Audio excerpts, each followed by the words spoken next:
your morning companion.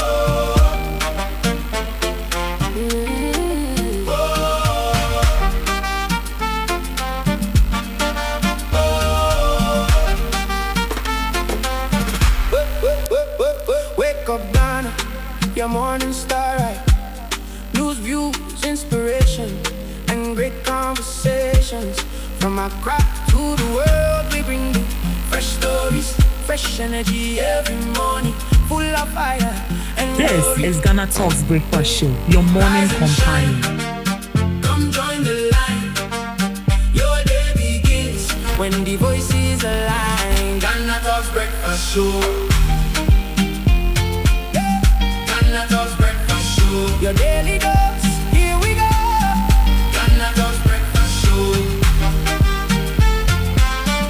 GhanaTalks Breakfast Show. This is GhanaTalks Breakfast Show, your morning companion. For the talk that moves you and keeps your heart in tune. From the traffic to the trends, we got something for your day. Every voice, every vision, lighting up the way. Rise and shine, come join the line. Your day begins when the voices align. GhanaTalks Breakfast Show. GhanaTalks Breakfast Show. Your daily dose, here we go. GhanaTalks Breakfast Show. GhanaTalks Breakfast Show.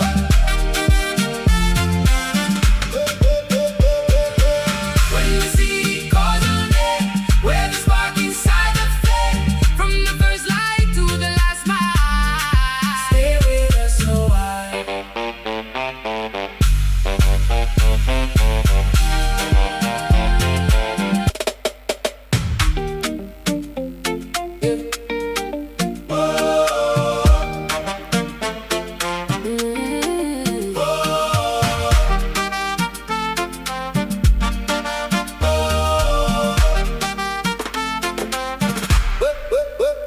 Wake up, Ghana, your morning star, right? News, views, inspiration, and great conversations. From Accra to the world, we bring you fresh stories, fresh energy every morning, full of fire and glory. Rise and shine, come join the line. Your day begins when the voices align. GhanaTalks Breakfast Show. GhanaTalks Breakfast Show. Your daily dose, here we go. GhanaTalks Breakfast Show. GhanaTalks Breakfast Show. Only on GhanaTalks Radio. Turn it up and stay tuned for the talk that moves you and keeps your heart in tune. From the traffic to the trends, we got something for your day. Good morning to you, Ghana. Good morning to you, lovely listeners of GhanaTalks Radio. It's a beautiful Thursday morning, and you are welcome to the GhanaTalks Breakfast Show right here on GhanaTalks Radio. This is your morning companion, and as your morning companion, we are bringing you all the relevant stories making waves in the news, from business to politics, from sports to entertainment. We got you covered with all the relevant stories and issues that are trending and that is of relevance to you as well. And we will be sharing our opinion as suggestions. You can equally send in your opinions and your suggestions in the comment section on our social. We are streaming live on Facebook at GhanaTalks Radio TV, on YouTube at GhanaTalks Radio, and also on X at GhanaTalks Radio. Do well to join us this morning on the Breakfast Show. My name is Ruth Esenam Febedu, and I'll be serving you breakfast this morning with Ms. Regina Bless and Ms. W. Dawson. Good morning to you, ladies, and you're welcome to the GhanaTalks Breakfast Show. Good morning. Hope all is well, all is well. Grace is sufficient. Oh, we thank God. You say, Mukasabo, my father, so be doing concert. You're with my Ah. Yes. It's good to have you in the studio. You're looking dashing this morning. Thank you. Yeah, so before we get into the issues, yesterday at the NPP headquarters, we saw certain individuals and also aspirants who are contesting for certain petition, filing for nominations. We saw the likes of Hamid Mustafa contesting for the first national vice chairman of the NPP. We saw the likes of Salam Mustafa, who is also contesting for the national organizer. Hawa Kumsin, the woman king, who is also contesting for the women's organizer. We saw Wache Ejako, who is also contesting, seeking to contest for the national chairman. We saw, it's reported that Richard Ahiagba is also vying for the position of the first national vice chairman. And is there anybody I've taken out? Is anybody I've taken out? No, Yes. So these were the individuals yesterday at the NPP headquarters to file their nomination, and they gave the assurance to the people that whatever that they are going to do, or whatever that it takes to make sure that the NPP comes back to power, they are going to do it. And one word that was dominating with all the contestants were that opposition, yeah. That was what they were saying, opposition, yeah. So whatever that they are going to do to make sure that the NPP comes back to power, they are going to do it. Ms. Regina, you happened to be on grounds yesterday. Tell us. Okay, so starting with the former energy minister, that is Boachi Ejako. After filing his nomination, I think, as he said, one of the things which was dominating was the fact that opposition is painful. And also, aside that, they were, I think almost all of them were preaching unity. Yeah, so Boachi Ejako also preached unity, reorganization, and the need for NPP to work towards a return to power. And also, when it comes to National Vice Chairman Sheikh, I think there's a nickname for him. What is a scholar or something of that sort? Scholar, statesman, and one other service. Service. Yeah. So with him, I dislike the fact that there was chaos, and I remember how you were pulling me. Of course, your safety first. I said, my dear, come back. Oh, I was really disappointed because I feel like respect was not given to him enough, and the most disrespectful thing was the fact that someone thought spreading water was the best solution to end the chaos. I was like, how can a whole person like this be standing there, you are pouring water? It was bad. But he also preached unity, and also the fact that he would make sure that everyone has something doing when he comes to power. And I think on a one-on-one interview with the media press, he talked about Patriotic Institute. Patriotic Institute. Oh, yeah. I know per se. Okay. Patriotic Institute. And I think that was my first time hearing of NPP having a Patriotic Institute. That is a training center. And also with Richard Ahiagba also, I would say, per my observation, he was quite disappointed a bit because of, I wouldn't say chaos, but the disorganization that went on, and the clash between himself and Hawa Kumsin. I felt like the supporters of Hawa Kumsin could have waited for Richard Ahiagba to finish with whatever he wanted to do, because I think Hawa Kumsin was the last person to file her nomination yesterday. So she had enough time to do whatever she wanted to do, but with her entry, it's kind of disrupted whatever Richard Ahiagba wanted to do. But one of his major message he sent across was the fact that all the time when these people come into power, they always talk about how grassroots will be included, but at the end of the day they are always excluded. So he hits on the point where he would make sure that every grassroots has something doing. And he also talked about 10 appointments.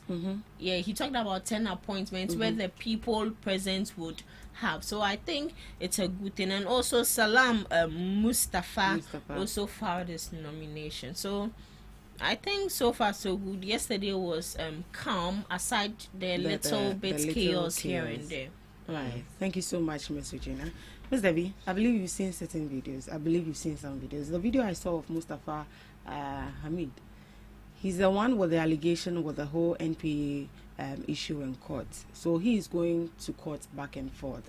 And one word he used whilst he was filing his nomination was, if the NDC speaks fire, he is ready to spit more fire. And looking at the sound of that, I'm trying to understand what he actually meant. But what is your reading in the comments he has just stated? Maybe he's just trying to say he's going to meet the NDC boot for boot. And that is because no other political party is going to stay silent or maybe fold their hand to see you do whatever you want to do. With regards to how you approach them, they are also going to approach you the same way. If you approach them in a calm manner, they will approach you in a calm manner. If it is in a tough manner, they are also going to do the same. But you see, I feel like this whole nomination and all that, the messages they are passing across is equally the same. We've been hearing that consistently anytime there is a renew or a change of position. Whoever comes on board speak about the same thing, but it remains the same. It's up to the grassroots themselves to decide on who they feel like is going to change the narrative. Is it always going to be when you are in need of the power, you are so eager to gain the trust or win the love of the people towards you, and after you get that, I mean, you shun them behind? Is that what you want? So I think this is up to the grassroots themselves, because this is an internal election. So they should go in for someone they felt like this person is not just he's not just talking to us in the name of he getting the power, but after we have entrusted that position into his or her hands, he's going to deliver and also make sure that we, the grassroots, are very comfortable. That is the key thing that they need to pay attention to. So if you ask me, yeah, that is the key thing they need to pay attention to. So with the NPP nomination filing and to all the aspirants, we wish them all the best and may the best man win. All right, let's proceed into our news review. Government reject MTN Ghana's 20 million Ghana cedis support for South Africa evacuees. The government has declined MTN Ghana's offer to donate 20 million Ghana cedis to support Ghanaians affected by the recent xenophobic attacks in South Africa, saying it has already made adequate financial provision for evacuation and reintegration efforts. In a statement issued on Wednesday, August 26th, the Ministry of Foreign Affairs said it had taken note of media reports indicating that MTN Ghana intended to make the donation following comments attributed to the company's board chairman, Dr. Ishmael Yamson. The government of Ghana commends MTN for the offer. However, we respectfully decline, the ministry said. According to the statement, the government's decision had already been communicated to MTN's board chairman and chief executive officer during a meeting with Foreign Affairs Minister Samuel Okudzeto-Ablakwa on August 14th. The ministry said the Mahama administration, together with local partners, had made adequate provision for ongoing evacuations and reintegration of Ghanaians returning from South Africa and was therefore unable to accept the company's financial support. It reaffirmed the government's commitment to funding the evacuation exercise and providing reintegration assistance to every Ghanaian brought back from South Africa. The ministry also pledged to publish a comprehensive account of the total cost of the evacuation exercise once it is completed.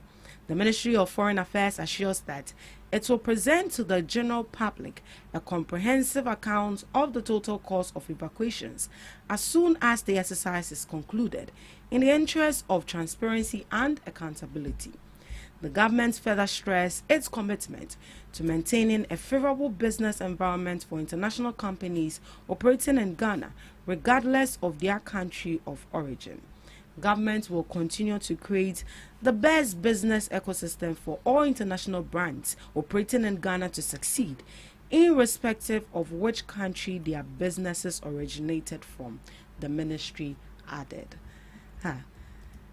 The last paragraph is very interesting. Government will continue to create the best ecosystem for all international brands operating in Ghana to succeed, irrespective of which country their businesses originated from. And if I'm drawing meaning into this paragraph, does that mean that simply because MTN Ghana is originating from South Africa, that is why the government rejected their donation? Ms. Debbie, are you thinking what I'm thinking? Yeah, of course. We saw what South Africa did to Ghana, and there is no way Ghana is going to stoop so low because of, is it 20 million? 20 million Ghana 20 cedis. million Ghana cedis, yeah. It's Right? very, very huge, but I feel like we have our own reasons for doing that. You giving us money is like you hurting us and then intentionally coming back to help us because you feel like, oh, in as much as our people have hurt you, we still have our businesses in here. So to protect that kind of relationship we have with the Ghanaian people, why not we give them some money so that in fact they've accepted the fact that their country hasn't done well, but that they are here in the country. We can just wake up one day and then feel like empty and we are collapsing you. It's none of our business. Or we can just wake up one day and then tell you that we are sucking all of you out of the country and then we are giving the company to our own people to take over, and there is nothing you can do. So with us rejecting that 20 million, it's on a good note. And you see the last part, that state that Ghana is going to ensure that all foreign businesses in right here in the country are protected. It should tell you that, I don't know, Ghana is so much interested in diplomatic relations with other African countries, and they don't want a case where there will be a problem or a challenge between Ghana and other African countries. That is because we've come to the realization and also understood the fact that Ghana cannot do it alone, regardless of we having the gold, we having all the natural resources. We can, even if we can do it alone, I'm not sure we'll be going out to other countries. The president, I wouldn't like to use the word wasting time, but for lack of words, let me just use that. The president wouldn't waste his time moving from other countries to meet with other presidents, communicate with them, link our foreign minister to the foreign ministers of other countries. In fact, link the Ministry of Interior to the other ministry, security, the defense ministry, like a whole lot. That is because we know the significance of diplomatic relations. If not, in a sense that you see what South Africa is doing. Recently, their president was the president was calling on President Mahama to talk to other African countries so that they can collaborate with South Africa. And I was like, what does it take us for a fool or what? So with what you've done for us, like with what you've done to us, like the harm you caused us, and then you still want us to come back and back you for what? You see, that notion that people say that Ghana do not forget, it's not as if we don't forget, or we do not forget in the sense that there will be a time where you will need our help, and then when you come, we are going to table or label that in front of you that this is what you do, and you'll be surprised this will keep on. I mean, it will go from generation to generation. Even if this generation is wiped off, the next generation that comes on board, the history is there. They will learn it, and then that hatred is still there. And this is not only about Ghana. Other countries, do you know how painful it is leaving your country as a tender age or in your early 20s, go to establish yourself in another man's country? You own a business to the extent that you employ people from that country, which are not your people. And at the end of the day, you are sucking me. And then you are taking what belongs to me, my sweat, that is my money, my seed, my capital. You've taken it. And the building, as we see, is not a property, it's not a bag where I can carry along. So I saw a video where one of yes, were like, oh, okay, fine, you give me money. You are sucking me. This is what the shop costs. Yeah, just give me the money and then take the shop. They said no. And she got angry. She demolished. Is it demolished? Destroyed everything in the shop. And then he was like, come and take it. Like, they left with pain. People are very, very pain. So you kept, like, you as a human being, you ask yourself, when are you coming to build again to reach that level? If you take Ghana for instance, in as much as they are coming here, we are all happy. The hardship here is unbearable. That one, let's just be sincere with ourselves. When are you going to start again? The money they've given to them is good, but I'm not sure they can even use that to start something, because you need to feed yourself. You cannot be a burden to your family. You are grown enough to do something for yourself. So this is pain. You of course people pain, and so you don't come and give us 20 million. Ghana, we are more than 20 million. What are you saying? We won't take it. And I firmly stood by that. We are not taking that 20 million. They should keep their money. We are going to ensure that they transact their business and they are safe, but you won't cross the line. We've already, draw a barricade or the cross line, the crossbar. You won't cross it. For that I can assure you. But for 20 million, come on, we are not going to sell our dignity for 20 million. Right. Miss Regina, would you say it's out of self-respect Ghana rejected the money from MTN Ghana? Yes.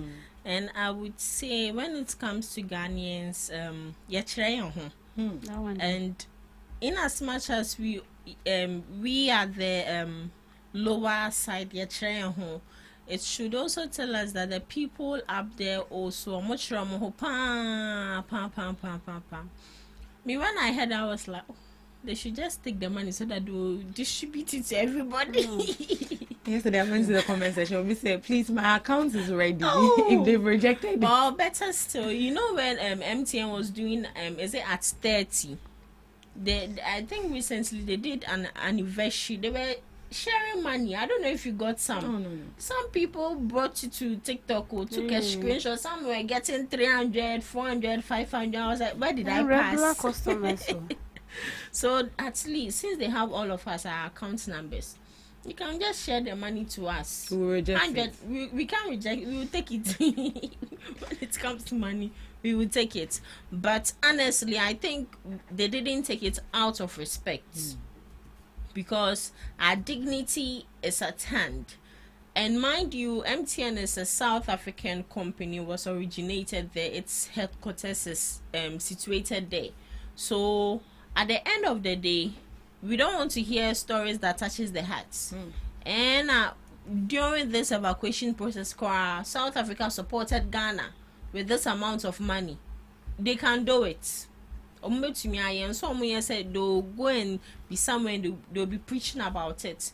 And also with the fact that this same people, I get the fact that MTN is different from South Africa as a whole, because they are operating on their own without the influence of their own countrymen. But the issue here is, I can't remember when South Africa they were requesting for an amount of money for the evacuation process. And what's money again? Because everything was sorted out by the government of Ghana themselves. So I think the best thing they did was to not accept it. But I also like the fact that he reiterated that at the end of the day, they would make sure that every company in Ghana here that is a foreign company will succeed. They don't want it to seem as if because of this issue we would be having banters with them, or it is based on the banter. That is why they are not taking the money. So I think that is it. But MTN should share their money. They should not keep it. Or better still, they can. A lot of people need it out there. They can do donation, go to prisons and donate it. It's cool. But the government will take it. They will not take it. They are rejecting it. Let me just add Me one too. thing. I remember This one, so they should come and donate to me. you are what? Evacuate. After they've evacuated the people, South Africa brought out a release that they've helped evacuated some of the Africans, and they were asking for money. Yeah. So just imagine, Yeah. if the person giving you money is like the person caging you. The person can bring anything on board, and then you have no say. You just have to accept it, because Ghana would take it and still have a say. But so long as we didn't take it, I think that is good. Yeah, it's better. That is our foreign affairs minister for you. 56.4% of Ghanaians remain in poverty, and this is a report from the World Bank. The World Bank says 56.4% of Ghanaians remain in poverty, despite recent economic growth, with widening disparity, highlighting a disconnect between headline economic performance and living conditions. The World Bank Division Director for Ghana, Dr. Robert, said the country's growth has yet to translate into broad-based improvement in living standards. He said that 56.4% of Ghanaians remain in poverty and spatial disparity are widening. He said the situation reflects a gap between the economy's headline growth figures and the experience of a large section of the population. According to the World Bank, another challenge is the structure of Ghana's economic growth, which is being driven by sectors that have limited capacity to absorb workers. The director said this poses a growing challenge as Ghana's young population continues to enter the labor market. He described the situation as a structural imbalance that also demands urgent attention. And so this is a report from World Bank, and they are saying that 56.4% of Ghanaians are still poor, still remaining in poverty. Mr. Gina? Yeah. If you should compare the report and what is going on ground, you happen to go on grounds almost, every day. Is that true? Okay, so I would say it's 100% true. With whatever the economy is preaching is not really reflecting in our daily lives. I remember over the weekend I went for an event, and coming back from Medina to, I picked a Kaswa car. So I had some people who were going to Kaswa, and according to them, the normal transport fare is 16 cedis, but this mate was taking 21 cedis. And they were complaining that the government of Ghana or GPRT hasn't come out to say that there's increment in fares. And one man was very angry, and he was calculating the 21 cedis a day. And at the end of the month, it's 1,200. Just for transportation. Just for transportation. And he was saying that at the end of the day, if someone is indeed traveling from Kaswa to Medina, from Medina to Kaswa, each and every day for work, just imagine. And at the end of the day, your salary is 1,500, 1,600, 1,008. At the end of the day, you are spending almost all the transportation. When your salary comes, the transportation has taken half of it. In fact, almost everything. And how are you paying for your utilities? How are you paying, settling your food and all the petty things you need? So they should tell you that with what the economy is preaching, that is not what people are experiencing. The cost of living has skyrocketed, but the cost or the salary increment hasn't skyrocketed. Today you go and buy something that is 10 cedis, you go the next day, they are telling you 15 cedis, 20 cedis, which is not normal. So the poverty there, the 56, I feel like it's 100%. Aside the rich men. If you say 100%, it means you're also poor. I not poor. Not poor as in poor. I declare I am rich. But my dear, the economy is dealing with us. Yeah. Sometimes you can go and buy something, you don't have the money, but because you need that thing, you need to buy it. I thought that the food you go and buy, but you have to buy it like that. I thought the say, hey, but you don't have a choice. You have to buy it like that. So the economy is not favoring us. What we are going through is like the economy has its own agenda. So I can boldly say 90% of the youth are suffering from, should I say, poverty. And just yesterday, I got to realize that there are some specific people, when you see them as average people, but they are rich. I don't know, during the World Cup, there was this Rasta guy that was blowing powders in the air. Yeah. You saw that? I heard about the story yesterday. It shocked me. I was like, wow, how do you trust someone like that with your money? Yeah, exactly. And almost like 15 people were scammed. And the amounts they are mentioning is not in Ghana cedis. It's in dollars. One woman I saw was like, you have this money. See, people are rich. That's what I'm saying. When you see the person as average, but they are dusted. $2,000, $500, this $1. I was like, you have this money in Ghana here. Instead of you to utilize it, you want to travel to where? And I understand. So with what World Bank is saying, that is it. A lot of the youth in Ghana here are poor. And when we talk about poor is not about you not having anything. No. You have the money, but the economy is taking the money away. Utilities is taking the money away. Bills is taking the money away. So I feel like that is the kind of poor they are talking about. Because at the end of the day, every 2 years, 2 years, so you've already paid your rent. Yeah, the money you are receiving again, you are gathering it for another 2 years to come, so that you will be able to pay your rent. So the money is not stable; it moves all the time. So poor dear, most of the youth are facing it. Mr. P, are you in agreement with World Bank? Yeah, of course. You see, we don't like the truth, but the truth keep glaring in our faces.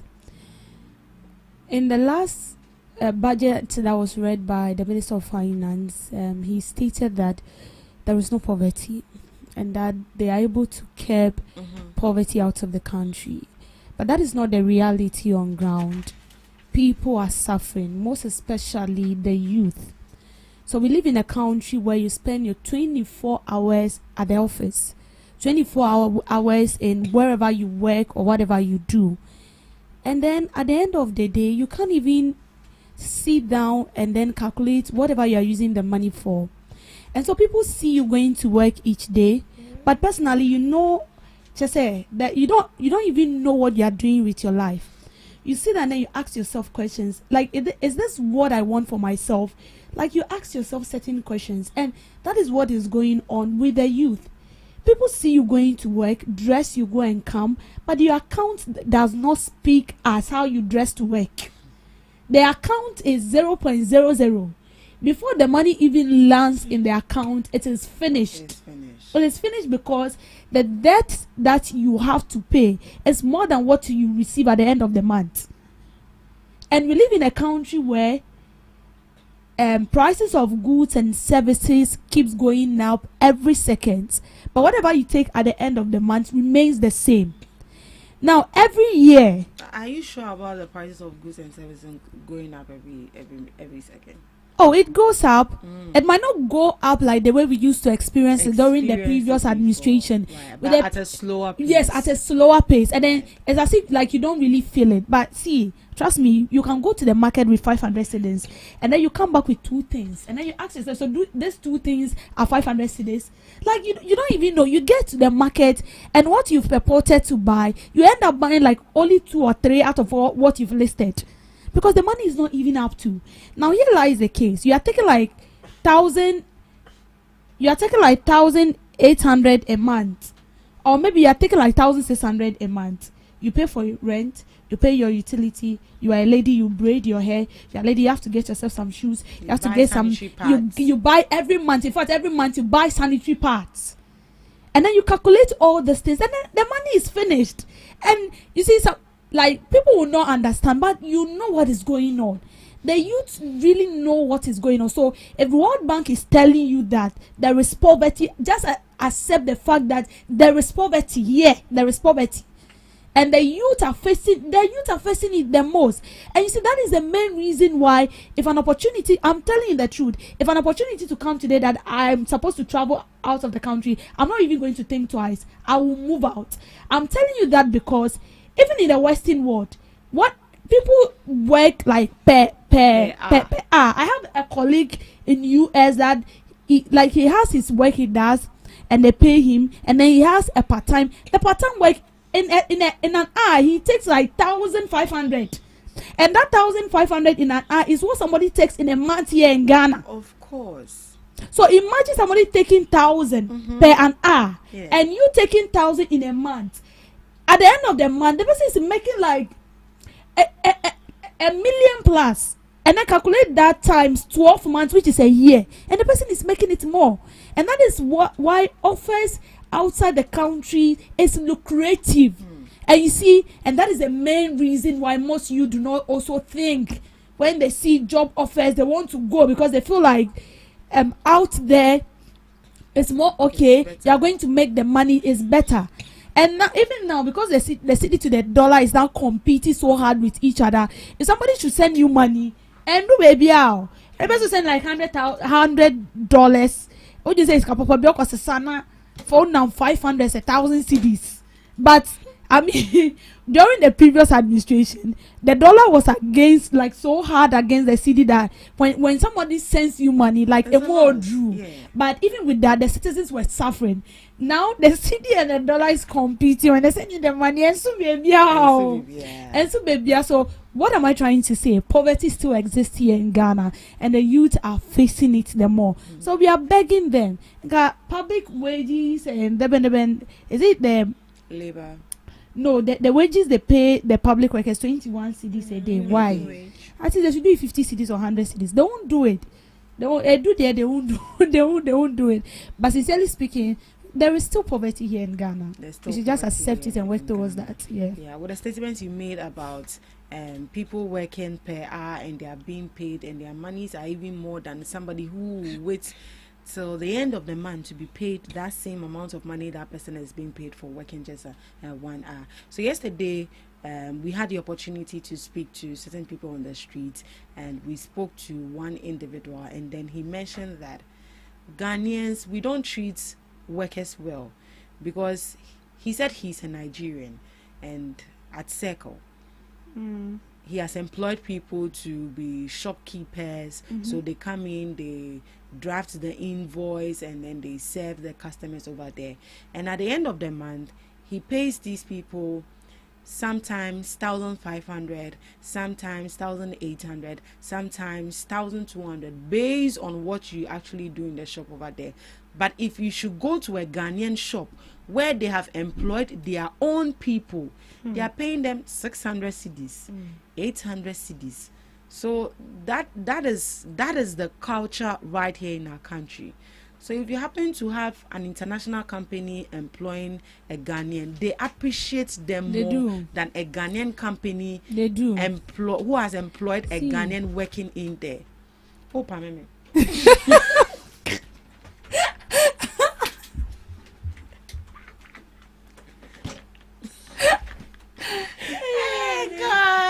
Just by the way, see, I won't even allow you land. When you go to Accra, Kantamanto, you see most of the people who deal with this office attires and all that, 99% of them are Nigerians, and then they have their shops and they've employed Ghanaians they are working with. The way they even like approach you, exactly. The way they receive you. You can see that the people they understand what they do, and then they understand the fact that without these people I don't exist, and without me they don't exist. So it is hand goes, hand comes. But a Ghanaian, they rather feel like they are doing you a favor. Exactly. That is it. But we are doing each other a favor. So you scratch my back, I scratch your back. So hand go, hand come. But the culture right here in our country and our mentality. You think the money you are giving me are doing me a favor? If I didn't bring my talent on board, who mind you? See, some of the employers are not good though. They are not. Yeah. So we need to change. A quick one. I have a friend who has traveled. He's in Dubai, and I sometimes manage his accounts. He uses EcoBank. My dear, when he was in Ghana, 10% was not in that account. But the moment he got there, within a space of 1 week, he has almost like 20,000 in that account. And I asked myself, what am I doing in Ghana? It is well. And then that thing we should stop saying it. Yeah. It is World Bank when will it be well? World Bank says 54.6% of Ghanaians are living in poverty. Do you believe that notion? And on grounds, do you agree with World Bank? Send your comments to us in the comment section. We are streaming live on Facebook at GhanaTalks Radio TV, on YouTube at GhanaTalks Radio, and also on X at GhanaTalks Radio. Thank you so much for joining us right here on the news review. Up next, we have Today in History with Ms. Regina Blaise.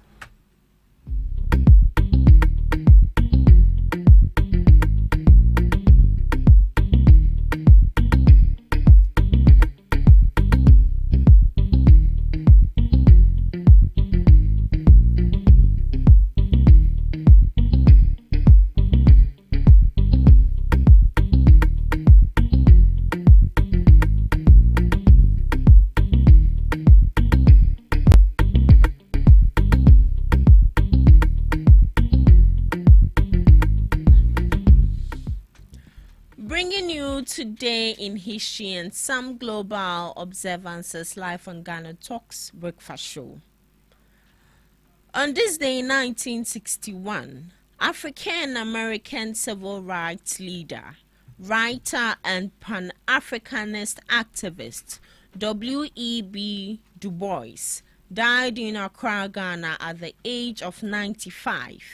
He moved to Ghana in 1961 when he was 93 years old. Ghana's first president, Kwame Nkrumah, invited him to live in Accra.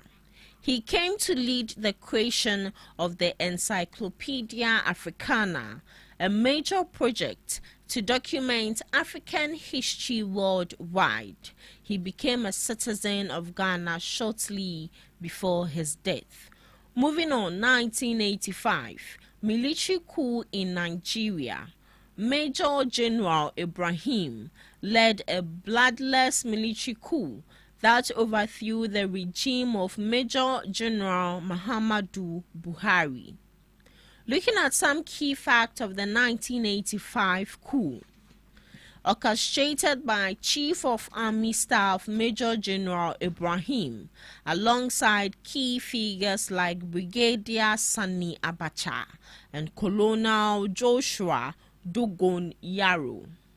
Major General Muhammadu Buhari, who had himself come to power in a 1983 military coup. The plotters cited strict, austere economic policies, human rights abuses, detentions without trial, and general dissatisfaction within the military ranks.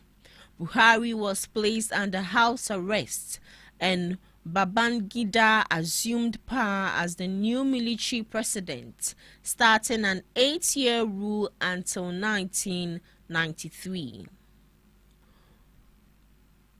Moldova gains its independence.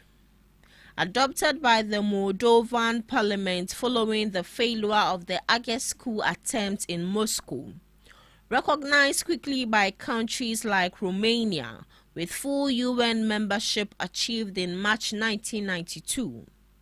Led to rising regional tensions and the breakaway of the Transnistria region. To some few global observances, today is Just Because Day, to encourage people to do things without any specific reason or explanation. Just because. Just do it. We also have World Rock, Paper, Scissors Day. It is a new game to honor this classic hand game used for fun, decision making and settling disputes. So today is a day for rock, paper, scissors, shoot. Yes. So the game that's trending on TikTok, do well to indulge in it today. Today you can all put your food together and do it's not that nobody will eat their food. Put your food together and do rock, paper, scissors, shoot. Rock, paper, scissors, shoot. We will do that today here. Lastly, National Banana Lovers Day. Global popularity and its remarkable versatility in cuisines and cultures worldwide. So it's a banana today.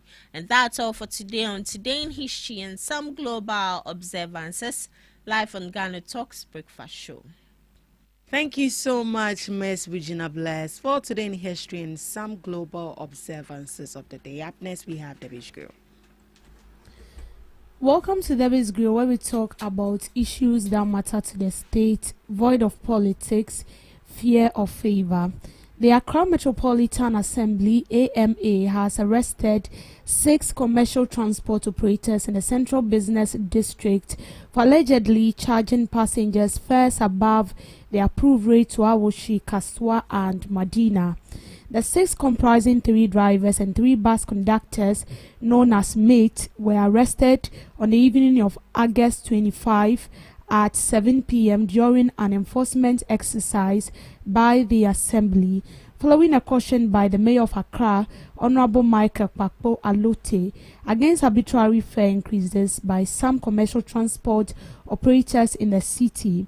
The arrests were carried out in line with Clause 19F and Clause D of the AMA Operations of Commercial Vehicles Bylaws 2017, which prohibit a driver of a commercial vehicle from charging more than the fares prescribed and approved by the Assembly in consultation with representatives of the Major Transport Operator Union, and making passengers alight a long journey and reboard the same vehicle in order to charge separate fares for different stretches of the trip respectively. The drivers arrested were Joseph Bonney, Francis Morgan, and Foster Osei, while the bus conductors were Benjamin Ofori, Atai Emmanuel, and Emmanuel Pa Echo.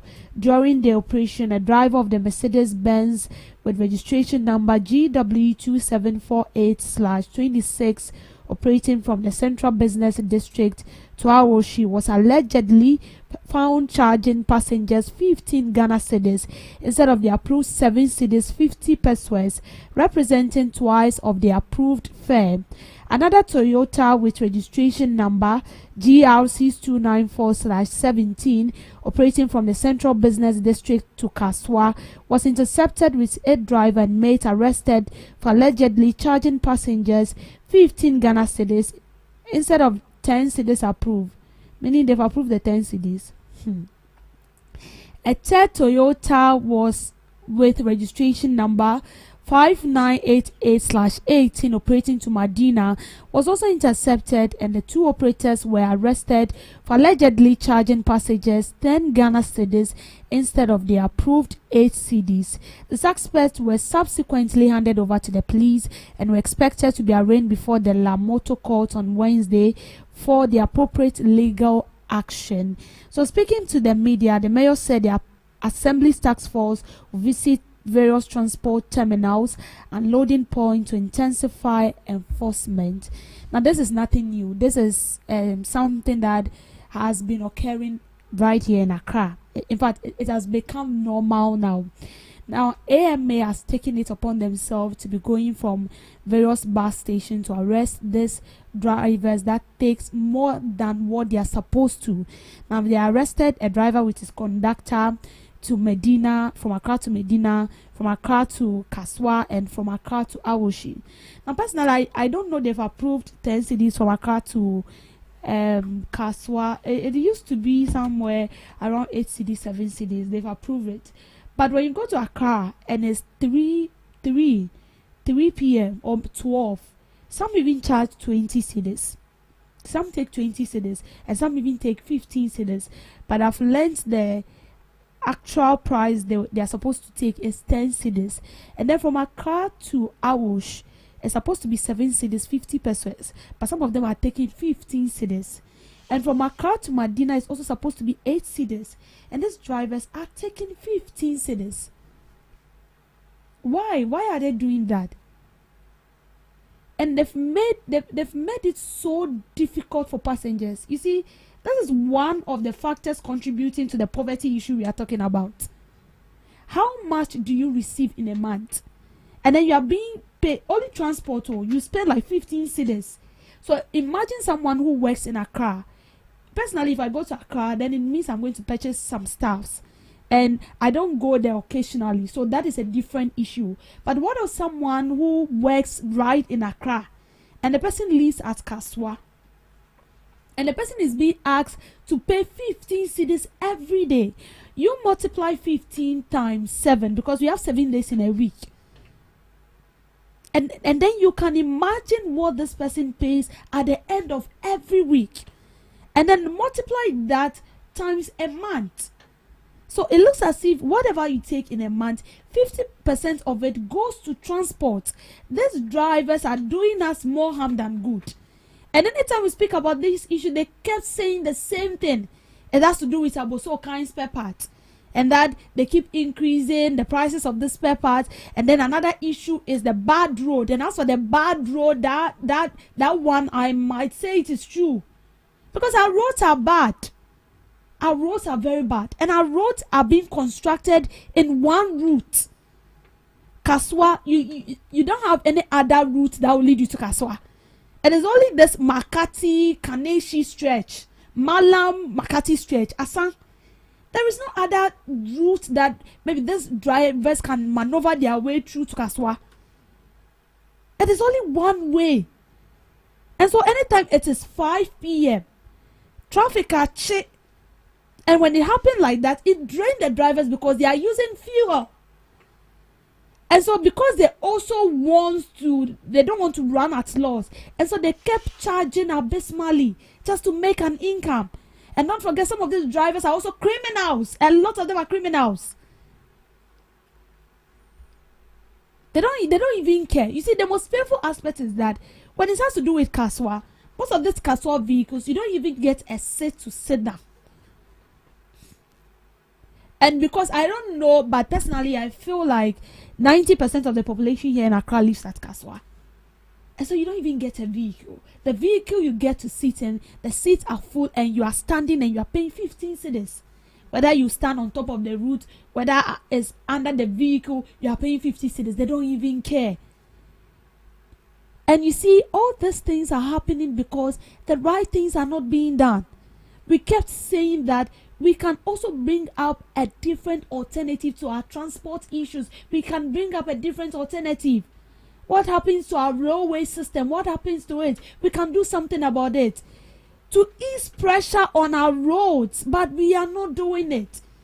The railway we have, it has become, I don't want to use the word outdated, but let me say it has issues. And because we are not paying attention to it, the scrap dealers have taken advantage of it and they are cutting part of it for their scrap business. And we are struggling. Every morning when you get to Malam Junction, it's an eyesore. You will see a gentleman dressed in coat chasing after a vehicle. A coat or a suit. And then he's running after a vehicle. And like it's just an eyesore. And sometimes I ask myself, do our leaders see this? These are what they're supposed to do for us. These are the petty things that they're supposed to solve. These are the challenges we go through every morning. I'm telling you the truth. You're supposed to report at work like 6 or 7. And sometimes you leave home very early. Very, very early. And then you get that there is no vehicle. And sometimes I wonder the time people wake up. Because I wake up like 4. And then by 5 when I get to the roadside, all the vehicle comings are full. And I asked myself, which time do these people wake up? And recently a colleague of mine was telling me that Kaswa, they don't sleep. Because when you sleep, obeka fear. So they rest. 12, you have to wake up and go and sit in a vehicle, because if you don't do that, you're not getting a vehicle. That is a struggle we go through each and every day. And you see, these are the petty things that affect productivity. Because the system is in shambles. Everything is like mixed up. But I believe that as you're coming to work, you should have a sound mind. When you get to work, then you will be productive enough. But all the stress, circle. I remember I did my attach at one station at Asalam Down. Anytime it's 5 p.m., you don't get a vehicle. You have to, they have to arrange the passengers in a queue. You have to form a long queue like 5 or 6. And every vehicle that comes when a queue is full, the next queue will come. And sometimes by the time you leave circle, it's about like 10 p.m. Which time will you get home? Which time are you sleeping? Which time are you waking up? This is the stress we go through. These drivers needs to be arrested. In fact, AMA, we know you brought up a lot of initiatives. I don't want to mention some. You started one that this is not what we want. This is something that is on our hearts. So if you are taking the initiative, please make sure it continues. You don't stop at the way. That is why most of the citizens or most of the drivers do not even take us serious, because they know say most of them could do it. So please, we are begging you, as you started, Maninko see. Thank you for making time with me on the visit. Thank you so much, Miss Debbie, for that, girl. And thank you too for joining us right here on the GhanaTalks Breakfast Show. We're going for the news shortly, and right after the news, we'll be back. Please stick and stay with us. Are you ready to amplify your business or brand's reach and make a meaningful impact in Ghana and beyond? Partner with GhanaTalks Radio today to connect with a diverse audience across Ghana and beyond. Elevate your brand through on-air promotions and social media. Boost your brand during prime time. With GhanaTalks Radio, you can extend your reach across digital platforms. GhanaTalks Radio is not just a station, it is a community hub where your brand becomes part of the conversation. Join us in fostering connections, celebrating culture, and making a lasting impression. For customized sponsorship packages and enquiries, email contact@GhanaTalksRadio.com or call +233 202 544614. GhanaTalks Radio, giving the youth a voice. What do you want for breakfast? How do you want your breakfast? English breakfast, French fries. Koko Nikosi, alo komi kesheto. Wache. Well, Gobe is the real deal. Join us on Ghana Talks Radio. Let's serve you a buffet of breakfast. From news headlines review, current affairs to social issues. Entertainment, sports, and all the trending stories live on our mobile app and across all socials from Monday to Friday 7 a.m. to 10 a.m. With me, Pakwesi Omare, Regina Bless, Deborah Adoso, and I am Esinal Fiagbedu. This is Ghana Talks Breakfast Show. We bring you local news, business news, international, sports, and entertainment news right here on GTR.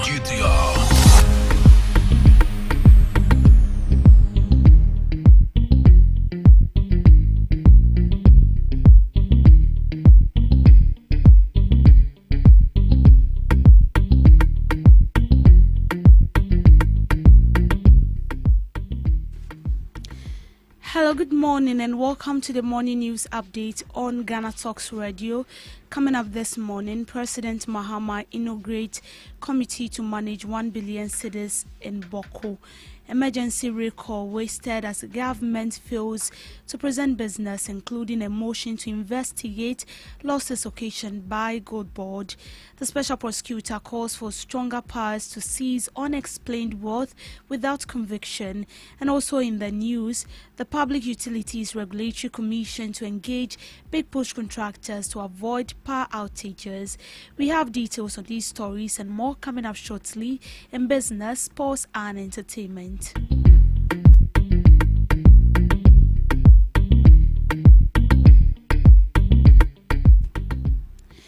President John Dramani Mahama has inaugurated a 5-member committee to oversee the implementation of a 1 billion Ghana cedis fund aimed at restoring economic activities in Boku.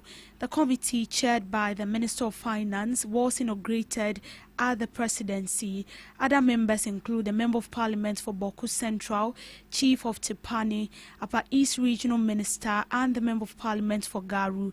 Speaking at the ceremony, President Mahama said the establishment of the fund follows the government's endorsement of the 2432, the second mediation report presented on December 16, which laid out lasting peace in the community.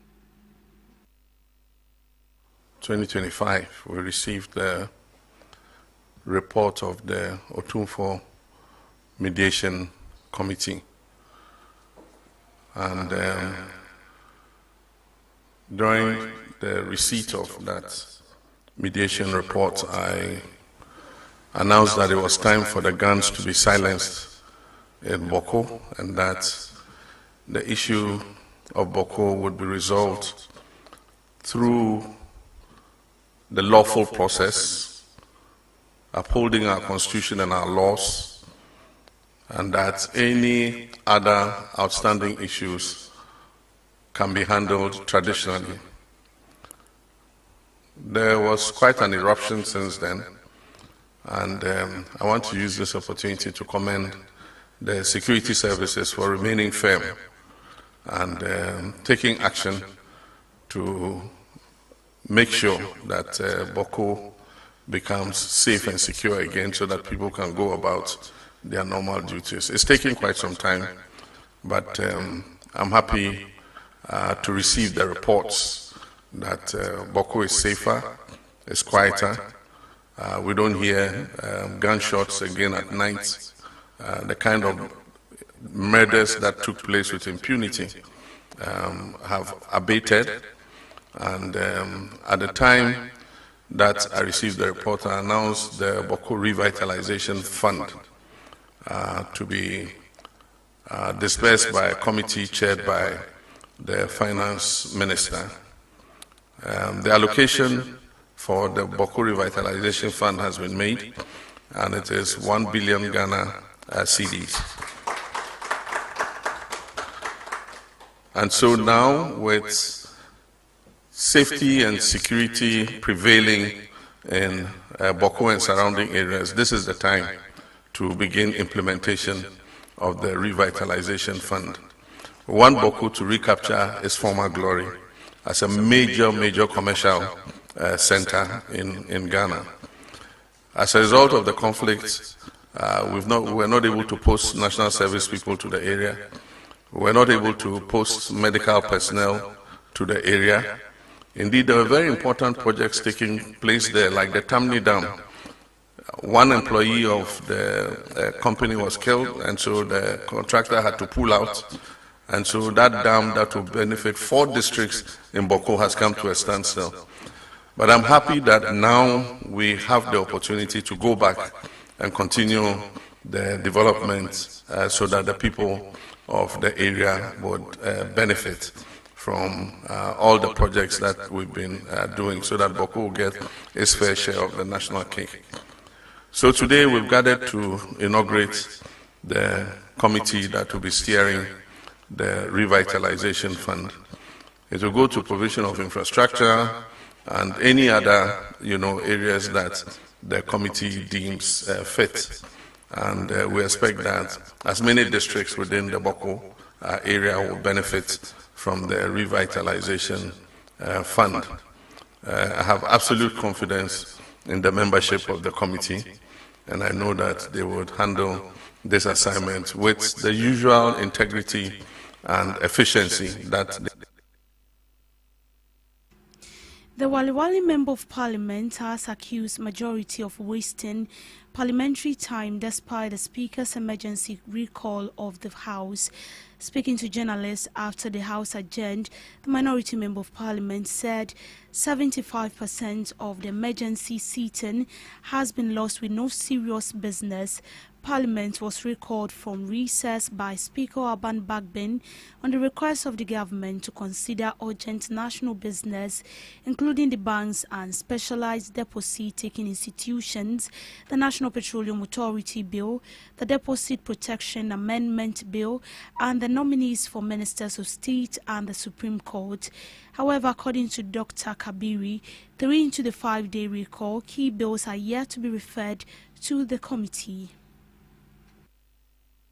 The Speaker rudely recalled us from our recess, where we were engaging with our constituents as part of our civic and parliamentary responsibility to the people of Ghana.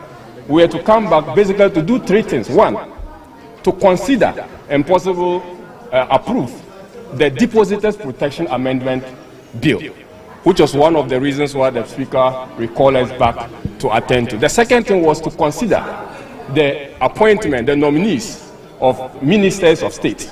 And the third one was to consider the nominees appointed to the Supreme Court of the Republic of Ghana. These were the 3 main businesses, even though we in the minority had other businesses of equal importance, i.e.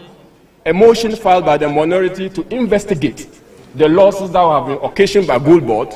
The Speaker was very clear when we met on the first day, on Monday, that he wanted to limit the business of the House to those matters that necessitated the recall of Parliament.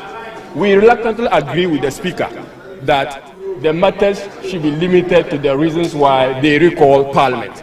But you've seen, today is the 3rd day of the 5 days that we've been recalled to sit. Effectively, we have wasted about 75% of the time.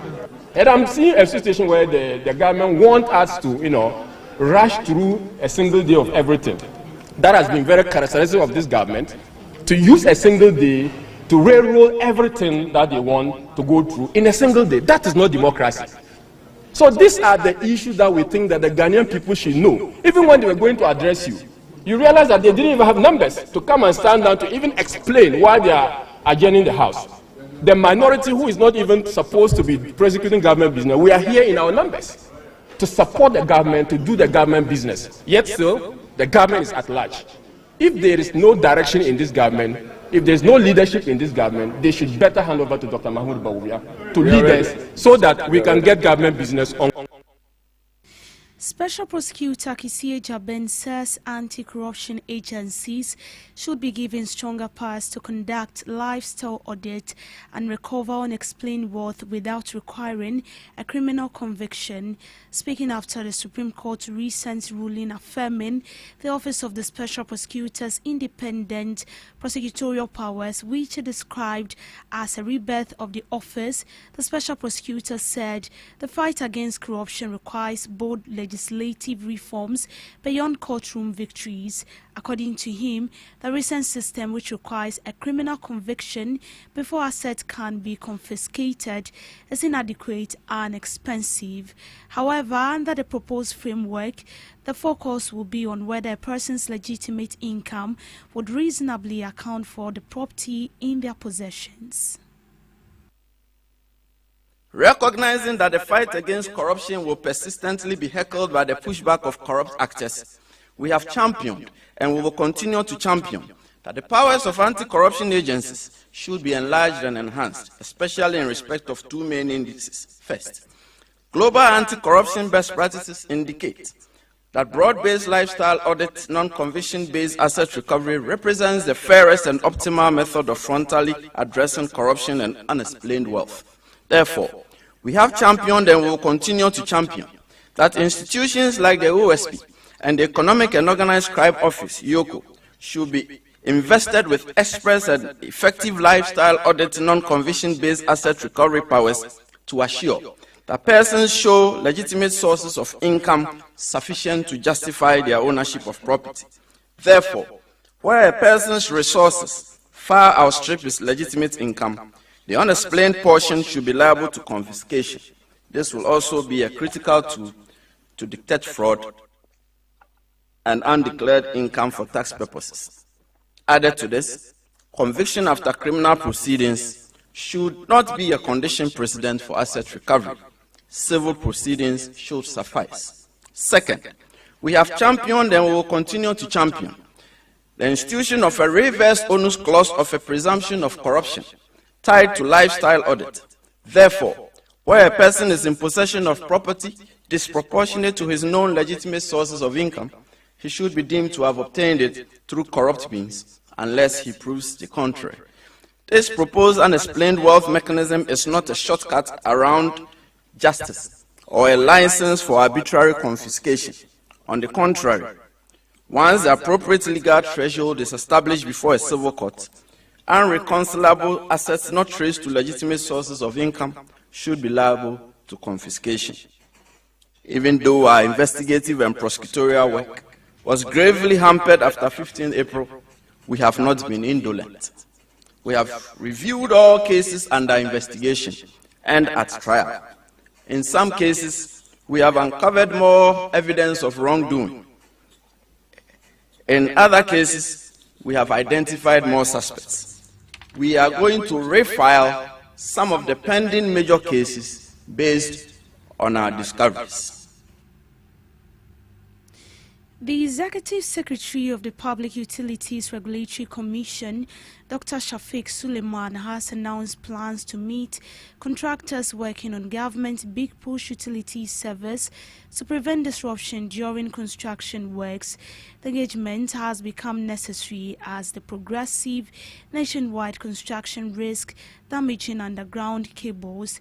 Speaking at the commissioning of the new Public Utilities Regulatory Commission head office, the Executive Secretary said the directive is aimed at ensuring coordination and protecting consumers from avoidable service interruptions. So the commission, as I said, we have come to Western Region We are seeing that there are a lot of activities going on with road construction and the big push. What we are saying is that we'll be creating a platform very soon. We'll be engaging the Ministry of Roads and Highways. We'll also be creating a platform to invite the contractors and the utility service providers to the commission, so that across the length and breadth of the country, so that we can educate them. First of all, we require the utility service providers to make available to the contractors all the maps that indicates all major pipelines, including transmission and distribution lines, to the contractors, so that they will use it as a guide in their construction activities. That's one part. It is the responsibility of the contractor to also avoid major infrastructure that are likely to damage quality of service to the consumer. If the contractor sees all that and still goes ahead to damage those infrastructure, the commission comes in to provide a platform for Ghana Water to restore those services back to its proper use, and the commission will get the contractor to pay for the services that Ghana Water has offered to restore. It is also important for the consumer, anywhere you are, that there's interference with your quality of service, both water and electricity. You can complain to the commission, to the Public Utilities Regulatory Commission, for us to take it up and ensure that both the utility service provider and the contractor are asked to restore or repair the damaged activity to the consumer. So we've had a couple of complaints that we are resolving, and we've also had a communication to the Ministry of Roads and Highways to inform all contractors to be mindful of facilities or utility service providers' facilities in their construction activities. But we want to intensify that conversation to make it much more proactive and ensure that within the activities of the contractors, they are mindful of the facilities, and also Ghana Water providing maps or facility maps or infrastructure maps for them to be mindful in their construction activities. Waste management giant Zoomlion Ghana Limited has commenced a large-scale disinfection targeting key public spaces across all 16 metropolitan, municipal and district assemblies in the northern region. The exercise, which began in Tamale, covers more than 15 major facilities in the metropolis. Leading the operation, the Northern Regional Manager Dawuni Peter says the intervention aimed to improve sanitation and protect public health. The exercise, carried out by the Zoomlion's Vector Control Unit in partnership with the Environmental Health Department of various assemblies, will use chlorine-based solutions to treat high-risk public areas where bacteria, viruses and disease-causing organisms are likely to thrive. Is Dr. Dawuni Peter, the Regional Manager for Zoomlion Ghana Limited. Today marks a very significant day for the country and our company as well. We are here to disinfect public places, sanitary places, and many other places that deserve to be disinfected. Indeed, we are doing this exercise to ensure that our environment is well protected. We are able to control pests and diseases, the spread of mosquitoes, and any other pests or diseases that are inimical to the environment. We are doing this as part of our corporate social responsibility to contribute our widow's mind to Ghana's development. We witnessed in the immediate past places where we had floods, and usually when flood happens, there are other diseases that come with it. For us to be able to control the outbreak of that is for us to disinfect the public places and places where this flooding took place. In the case of Northern Region, we have also anticipated that there are areas that needs to be disinfected, and that calls for this exercise to be carried out the whole Northern Region. Indeed, it is a national exercise that is meant to disinfect places, and Northern Region is also taking part in this exercise. We're going to do this exercise across the 16 MMBs in Northern Region, and for us to be able to contain the outbreak of diseases that probably might have occurred as a result of the flooding that happened, as a result of because it has been a long time that we carry out this exercise in the northern region. In business, the Minister of Finance has announced that the government is building a 1,200 megawatt state-owned gas-fired power plant to provide reliable and affordable electricity for Ghana's industrial transformation. When completed, the facility will become Ghana's biggest power plant, surpassing 1,020 megawatts Akosombo hydroelectric power station. Speaking at the Future of Energy Conference 2026, organized by the African Center for Energy Policy, Dr. Forsen said reliable and affordable energy was essential to Ghana's industrial ambitions. The minister placed Ghana's investment within the broader challenge of energy access and financing across Africa. Dr. Forsen stressed that Africa must create the right conditions to attract greater investment into its energy sector. This, he said, required efficient utilities, predictable regulations, and credible opportunities for private investors.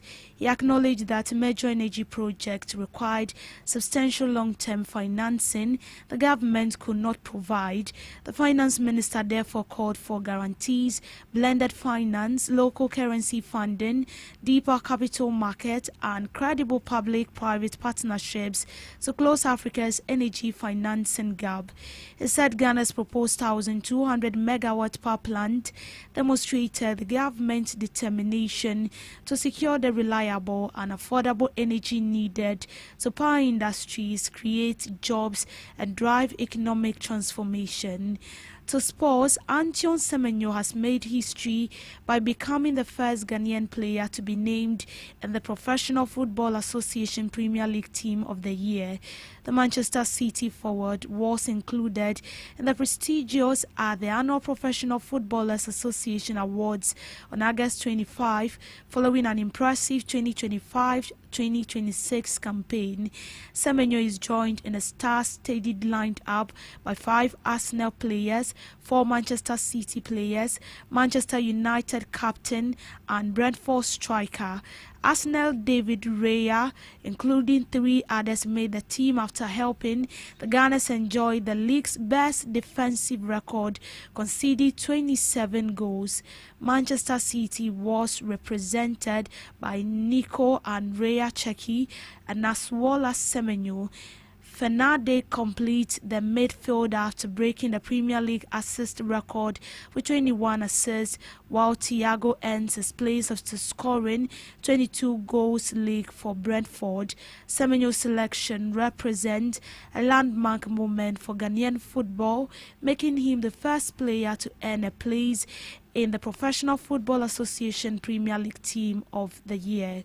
The recognition caps a remarkable period for the forward following this move to Manchester City and underlines his growing status among the Premier League's elite players. There are also recognition who was named at the Professional Football Association Young Players of the first year after a breakthrough session with Manchester City.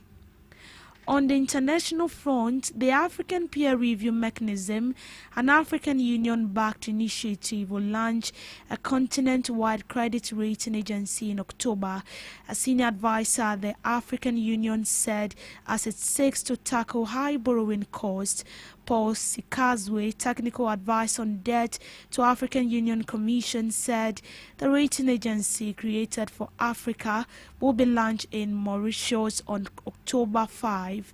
This is a sign of progress in ambitions to provide momentum for the reform of international financial architecture. Speaking during a conference on debt and development in Kenya capital, hosted by a campaign group of Afrodad, the African Peer Review Mechanism mechanism has been working for years on launching an agency that assesses the creditworthiness of African sovereign as government seeks an alternative to rating from the dominant global rating from such firms as FinTech, Moody's and S&P Global. African leaders have long said the big three Western rating agencies do not fairly assess the risk of lending to African countries. They have also accused them of being quick to downgrade African economies during crises like conflict and pandemics. The agencies have rejected this, stating their rating follows the same formula worldwide. Debt issues in Africa have risen to the fore in recent years after heavy borrowing, economic mismanagement, and external shocks pushed countries into Zambia, Ghana, and Ethiopia into sovereign default. The African Union is also forging ahead with a push for common action on debt among its 54 member states, Sikazwe said, including the inauguration of an African Monetary Institute in Abuja in late October, which is designed to serve as a precursor to a regional central bank in Africa. And that's a wrap on the morning news update. Thank you so much for sticking tuned to your radio. Do well to log on to all streaming platforms as well as logging on to our website at www.GhanaTalksRadio.com for more news stories. I am Deborah Dosso. Do have a good morning.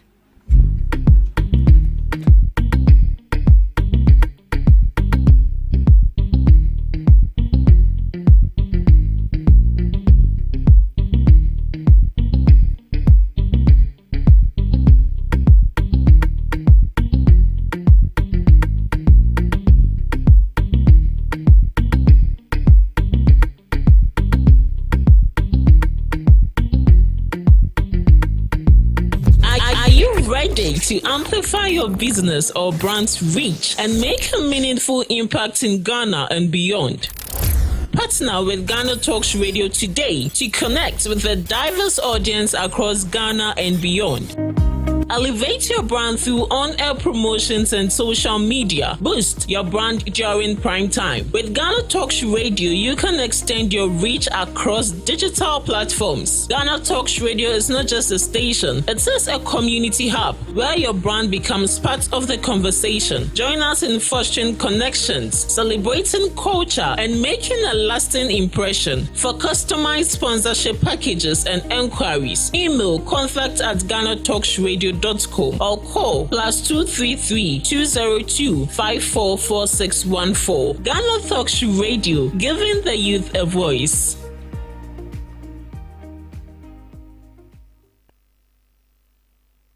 What do you want for breakfast? How do you want your breakfast? English breakfast, French fries. Koko Nikosi, alo komi kesheto. Wache. Well, Gobe is the real deal. Join us on Ghana Talks Radio. Let's serve you a buffet of breakfast. From news headlines review, current affairs to social issues. Entertainment, sports, and all the trending stories live on our mobile app and across all socials from Monday to Friday, 7 a.m. to 10 a.m. With me, Pakwesi Omare, Regina Bless, Deborah Adoso, and I am Esinal Fiagbedu. This is Ghana Talks Breakfast Show.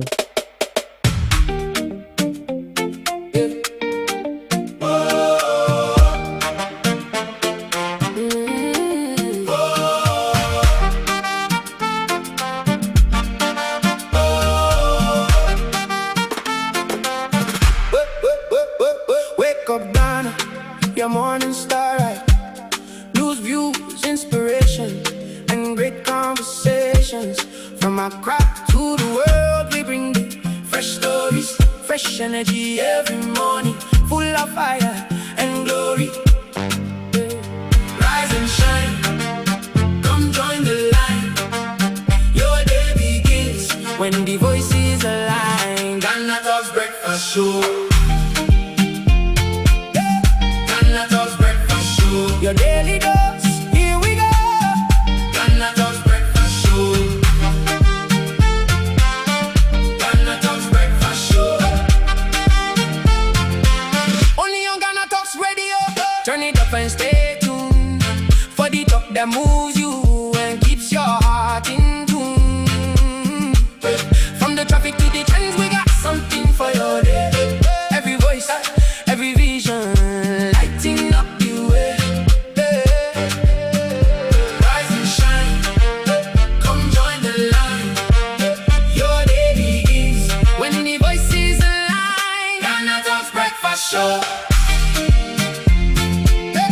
GhanaTalks Breakfast Show. Your daily dose, here we go. GhanaTalks Breakfast Show. GhanaTalks Breakfast Show.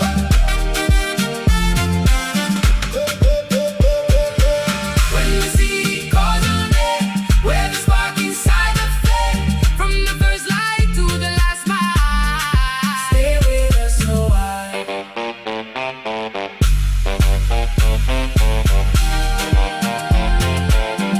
GhanaTalks Breakfast Show. GhanaTalks Breakfast Show. Your daily dose, here we go. GhanaTalks Breakfast Show. Good morning to you once again, and you are welcome to the GhanaTalks Breakfast Show right here on GhanaTalks Radio.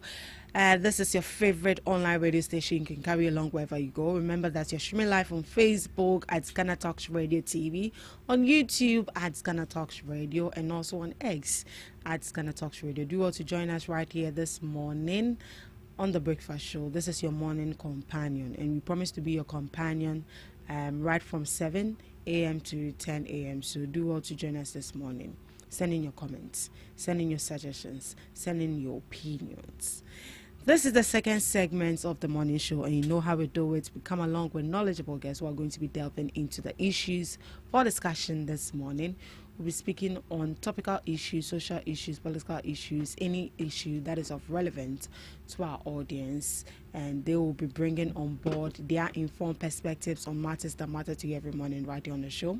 My name is Ruth Esenal Fiagbedu. I still remain your host, and this morning joining me in the studios we have our Thursday regular guest, Mr. Dubik Ganib Stephen.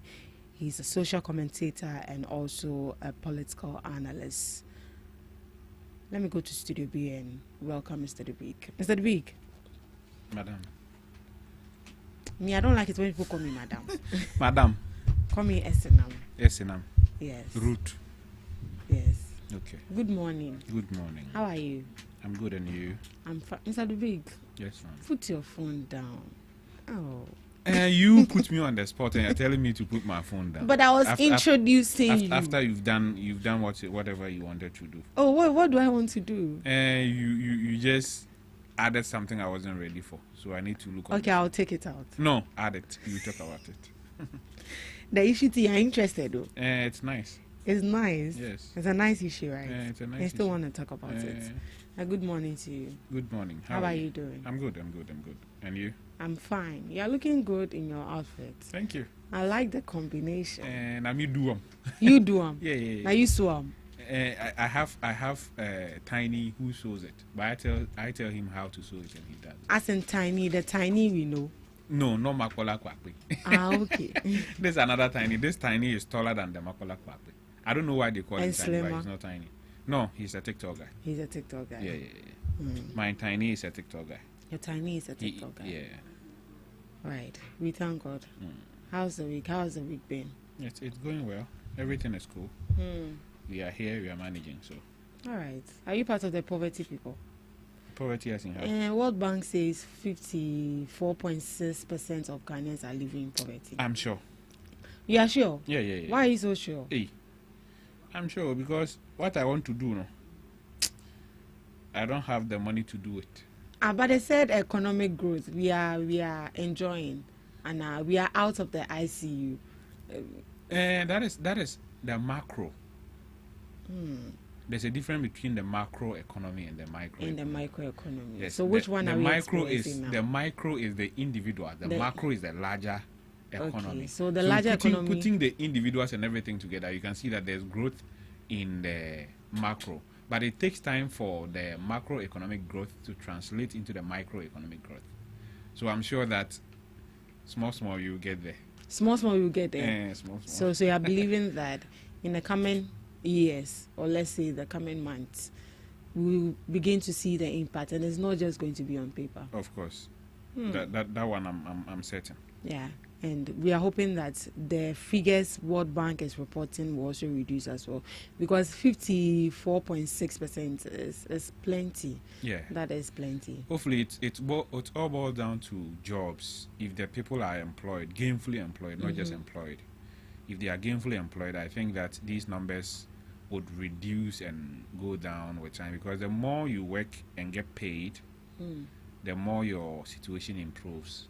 But sometimes too, the more you get paid, the more debt you incur, because you feel that now I'm getting paid. Yeah, getting paid. I'm doing extra things. Extra money comes with extra responsibilities and extra spending. So I see. But it doesn't necessarily mean that once you get a job and they start paying you, your situation is going to improve. You need to take a deliberate effort to and be disciplined plan. as well. Yes, and plan. So they say 54.6% of people living in Ghana are poor. Are you part of them? Yes, I told you I'm part of them. You are part of them? Yes. Because the kind of money that you want now, I don't get them. You not get them. I don't get them. But that does not mean you are poor. We reject it in Jesus' name. You are not poor. I want plenty. You want plenty money. Yeah. Don't worry, investors will come on board. Amen. And then you'll be taken out of poverty. And I will stop even coming here.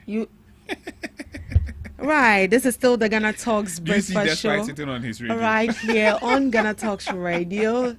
Mr. Dubik, you want to stop coming here once you get money. But do you see Despite sitting on his radio? But why would you do that? I'm asking you, have you ever seen Despite sit on his radio? Even interview. Have you ever heard Peace FM? Okay FM grant Despite an interview. Why? Because he's rich. Because he doesn't have time. So you don't have time for us. Mr. Dubik, you want to disown Ghana Talks radio? I'm not disowning you. Of course, automatically that is what you are doing. Because he said once the money start coming, you stop coming here. But that is the truth. Am I lying? If I come here, I'll come and say hello. I won't sit here and talk. Because you don't have time. Yes. But we need you. Time will tell. Yeah. Our audience need you. Ghana needs you on our platform. Time will tell. Yeah, time will tell. I'll leave everything to time. By hook or crook. Yeah. You need to make time for us. Okay. All right. So that was just by the way. So let's get into the issues. But the issues from the NPP camp. Yesterday we saw aspirants filing their nomination.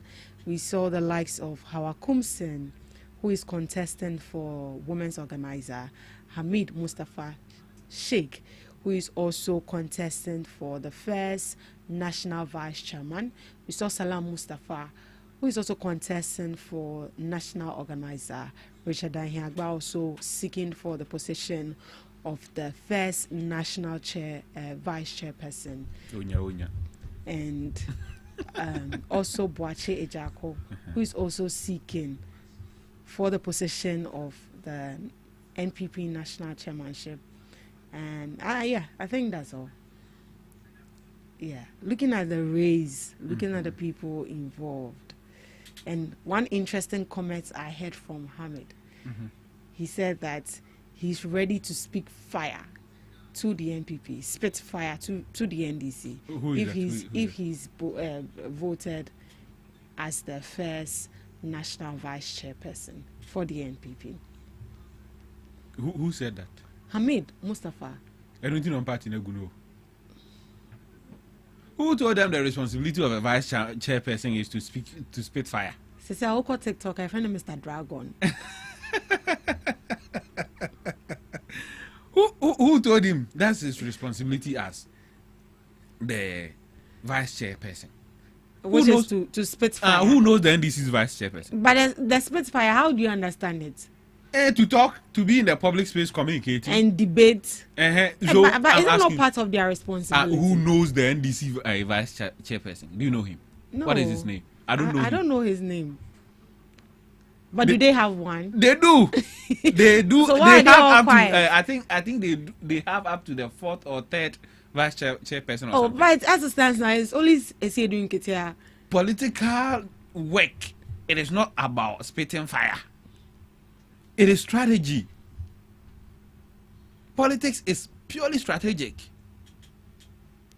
Who thought Fifi Kwete would win ahead of what do you call it?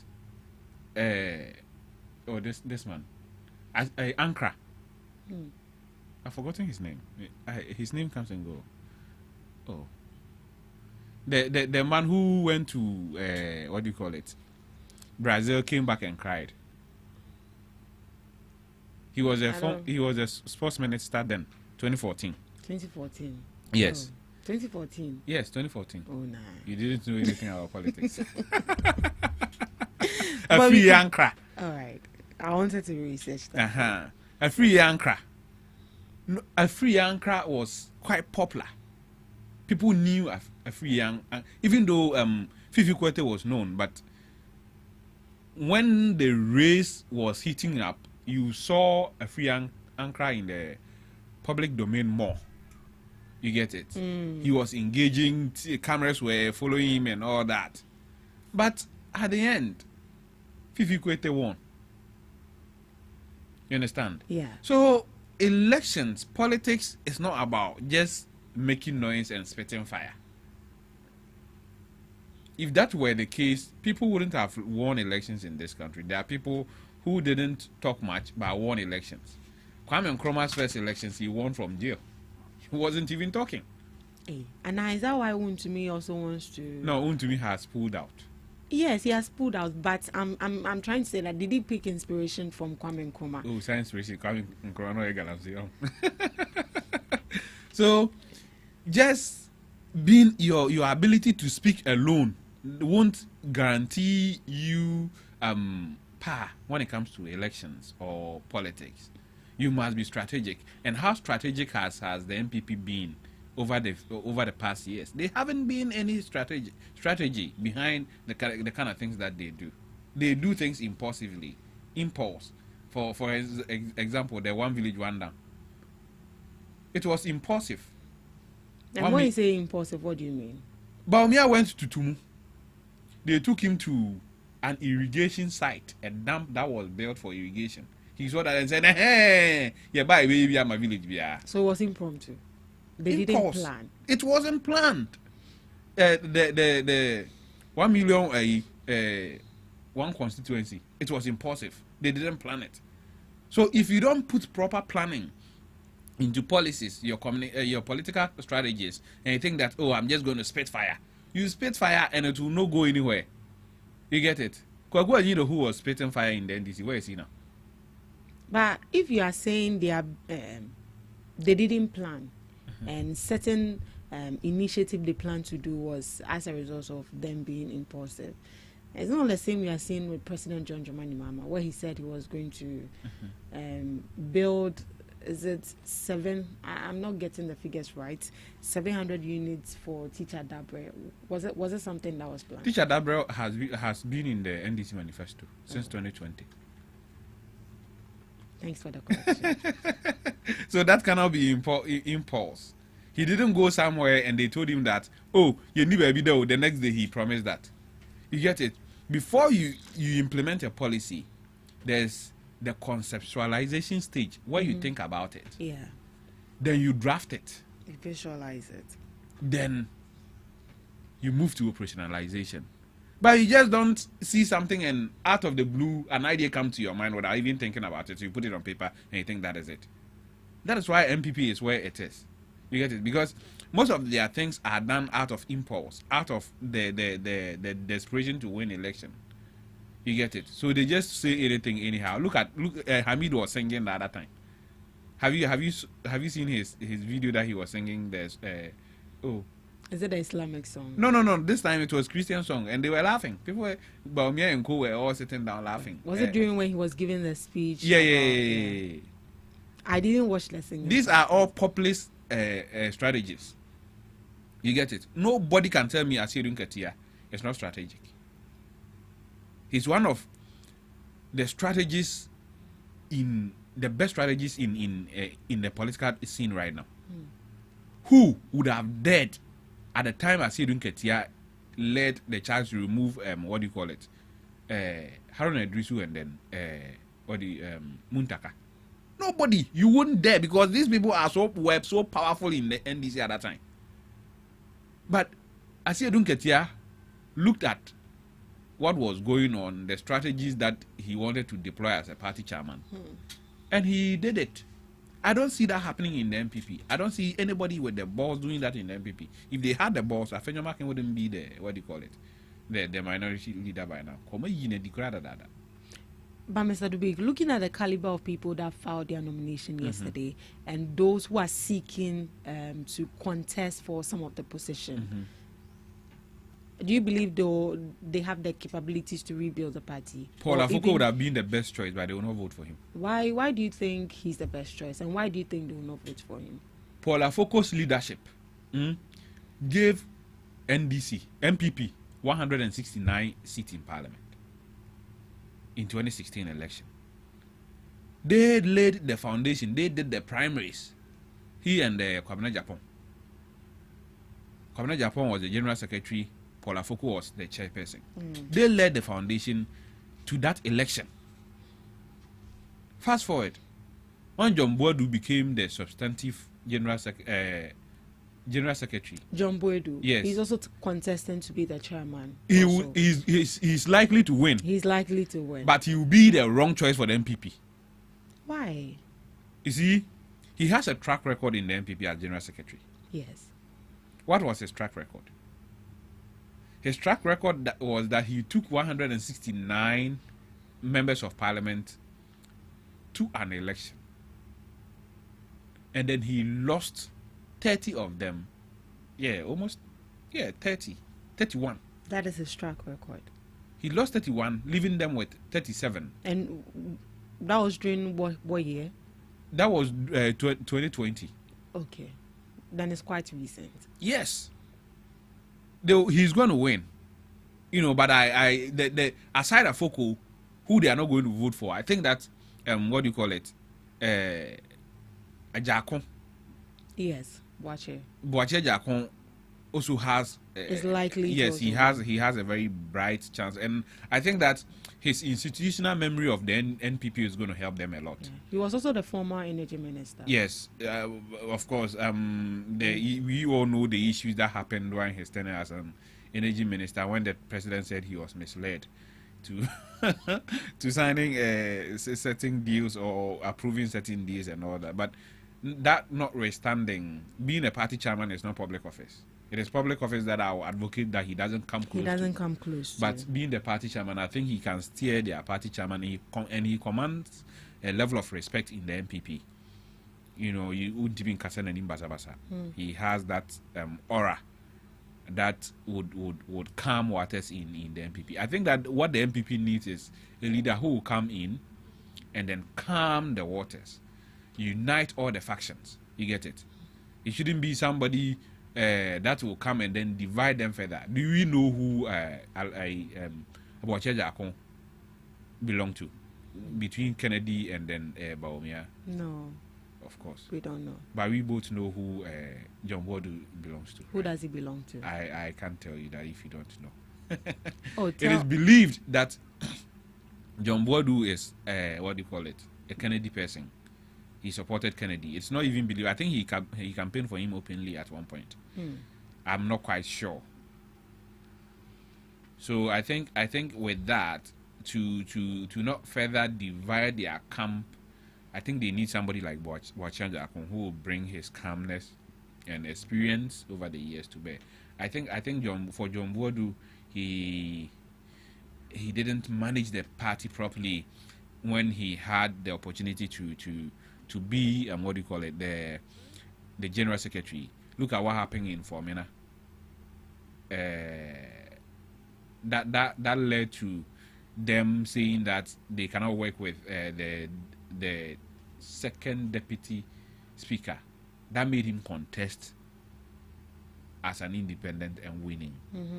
If it wasn't for some people in the MPP would have been in the last parliament as minority with the president. You get it? Because the independent, if they hadn't been proactive and paid him some monies and gave him some assurances, it means that he was going to caucus with the NDC. which would have given the NDC 138 and NPP 137. You can imagine what it would have looked like. So I put all the blame on the doorstep of what do you call him? I've forgotten his name. John Boadu. Yes, I put the blame on John Boadu. I think that he could have done things better, but he didn't. So for that reason, I think that he will be a wrong choice as the party chairman. Yeah, he's filing his nomination today. Okay, and you are not going today? He's filing his nomination. So what is his track record? What did he do with the 4 years that he got? What can you say, what do you call it, he did? I don't know him personally. I don't have any personal vendetta against him. I've never even met him before. But I'm telling you that NPP will be making a great mistake, a great disservice to their party if they vote for Justin Frimpong-Kodia. Yeah, at a point we saw a group of people calling for his removal as the general secretary. Oh, for that one, for those kind of demonstrations and then agitations, it is always paid to make the person unpopular. So me normally I don't allow my opinion to be influenced by these things. You get it? I'll look at your job, the work that you've done. Under him, look at the indiscipline. Look at the indiscipline. People will talk anyhow, and when they arrest them, he will go there and tell them, say, I feel crying. You can imagine, how does a general secretary of a political party like NPP talk like that? And I think that he allowed himself to be bullied and controlled. By who? By the big men in the party. The executives in the party. Yes. Before him becoming the general secretary, I think he was the youth organizer or something, or the organizer or something. He had a position in the MPP. So me, I don't feel his impact on the party. You get it? I don't see any positive impact he has had on the party over the years. Look at their student body. What do you call it? Is it TESCON? Yeah. TESCON is on the verge of collapse. Go to University of Ghana and see. Compare their strength to 10. The programs 10 were organized for their people. TESCON is not doing same. It's not doing same. And the general secretary should be the one making sure that they are grooming the next generation of the leaders from the universities and the tertiary institutions. What is he doing? If the youth organizer is not doing his job, why are you sitting down and watching the future generation, the next generation of the party deteriorate in that manner? You see, I might not be the fan of the NPP ideology, but I believe that our democracy needs them to exist. You understand? Yeah. I'm not a fan of the NPP ideology where they think that everything should be about them. The property owning democracy. I'm not a fan of that. I believe in socialism. I'm a socialist. Obi ndidi obi ahotombre obi a eni se sika no ko di ba akofo ho no acheche na kakran ma ebinom. You get it? That is the NPP ideology where they believe that the private sector, they should empower a few people to employ us the only for no and give us more. I don't believe in that. I believe that the wealth should be spread across. Obi anya na so na kakra. You get it? But in as much as I don't believe in their ideology, I don't want them to collapse. I want them strengthened. I want the MPP to be stronger, to put NDC on his toes, and I want NDC to be stronger, to put MPP on its toes. So definitely, I wish them well, and I think that may the best candidate win. May the best candidate win. I would love Ajako to win, and then I know they will not vote for Eugene Boachienpi, but he'll be the best general secretary for them. They need a very calm, what do you call it, a chairman, and a very strong general secretary. And I think that strong general secretary will come from Eugene Boache entry. Eugene Boache entry. But yesterday there was a massive crowd, or let me say turnout for Hawa Kumsin when he was filing her nomination. Mese Enyago. Woman king. Yeah, almost almost be an iniswash. That is what they want. The flying monk comes up. One will be an idea. We'll be the flying monk. Yeah, how I come say is vying for the position of women's organizer for the NPP. I think that I am not a fan of how I come say. Why are you not a fan of her? She was once a minister for fishery, and the woman who could organize with our money go stand on at the beach with a cardboard key and lock the sea. Hey, I'll grow here this time. my tomb. You hold the key like this and be doing like this. I'm closing it. Who does that? Who does that?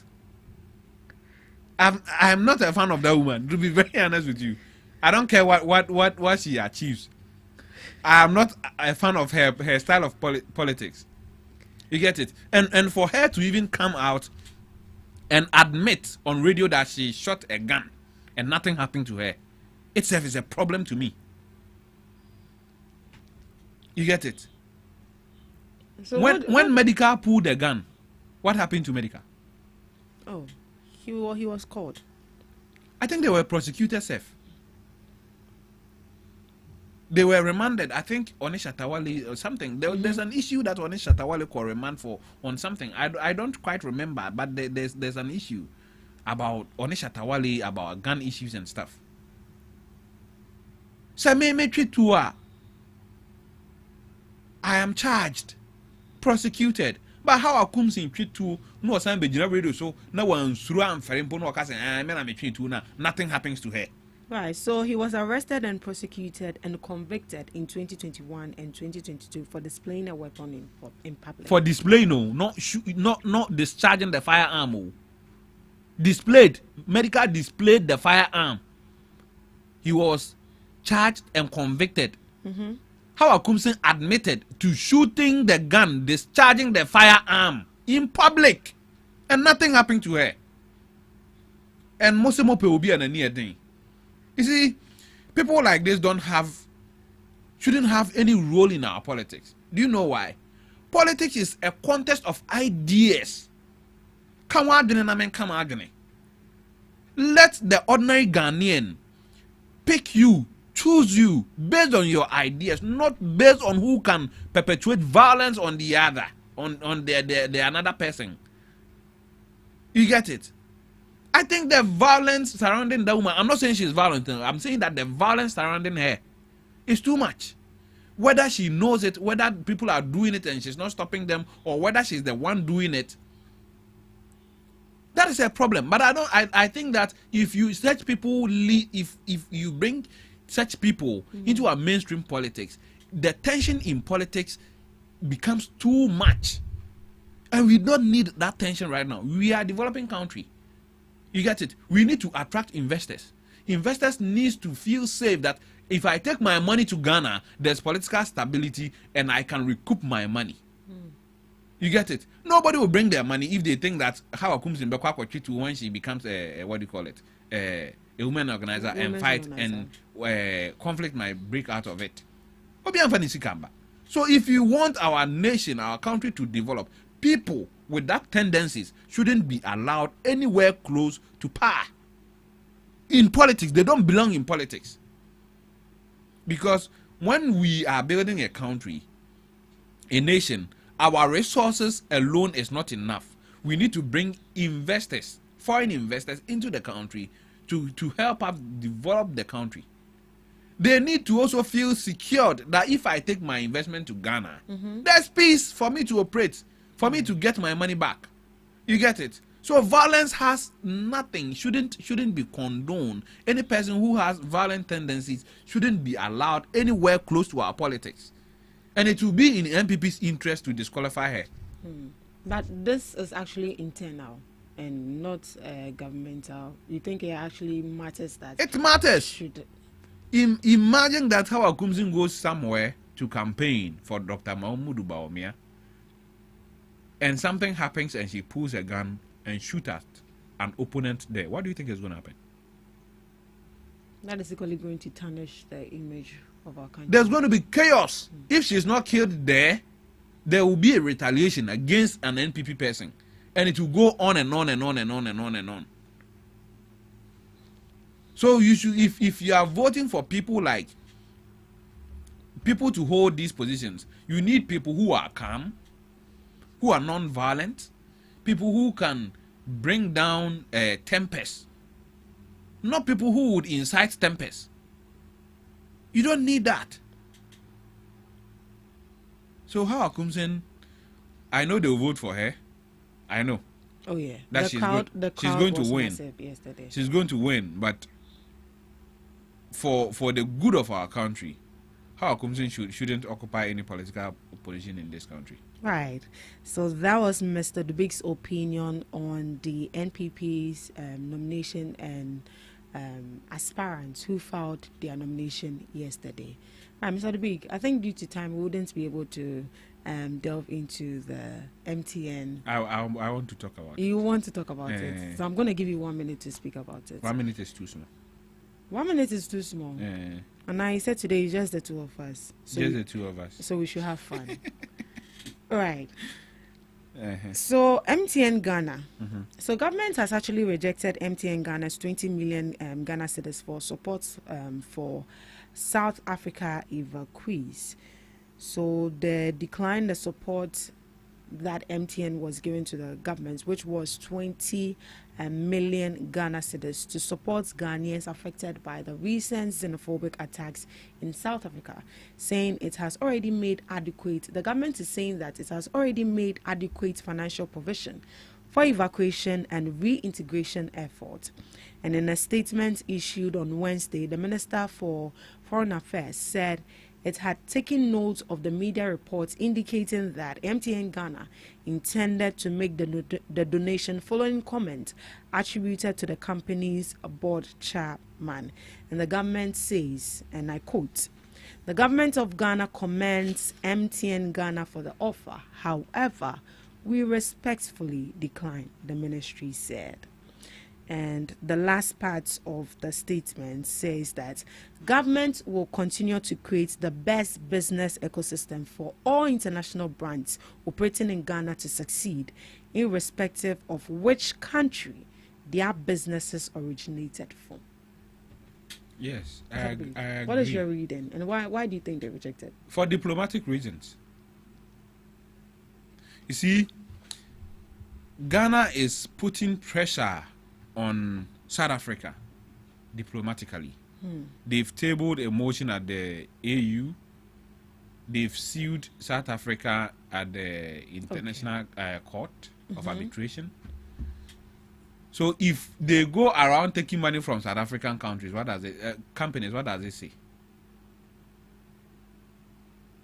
Government also wants to demonstrate that it can take care of its citizens, its people, without any form of help from any other person. You get it? And you see, South African MTN is a business entity. It's a company.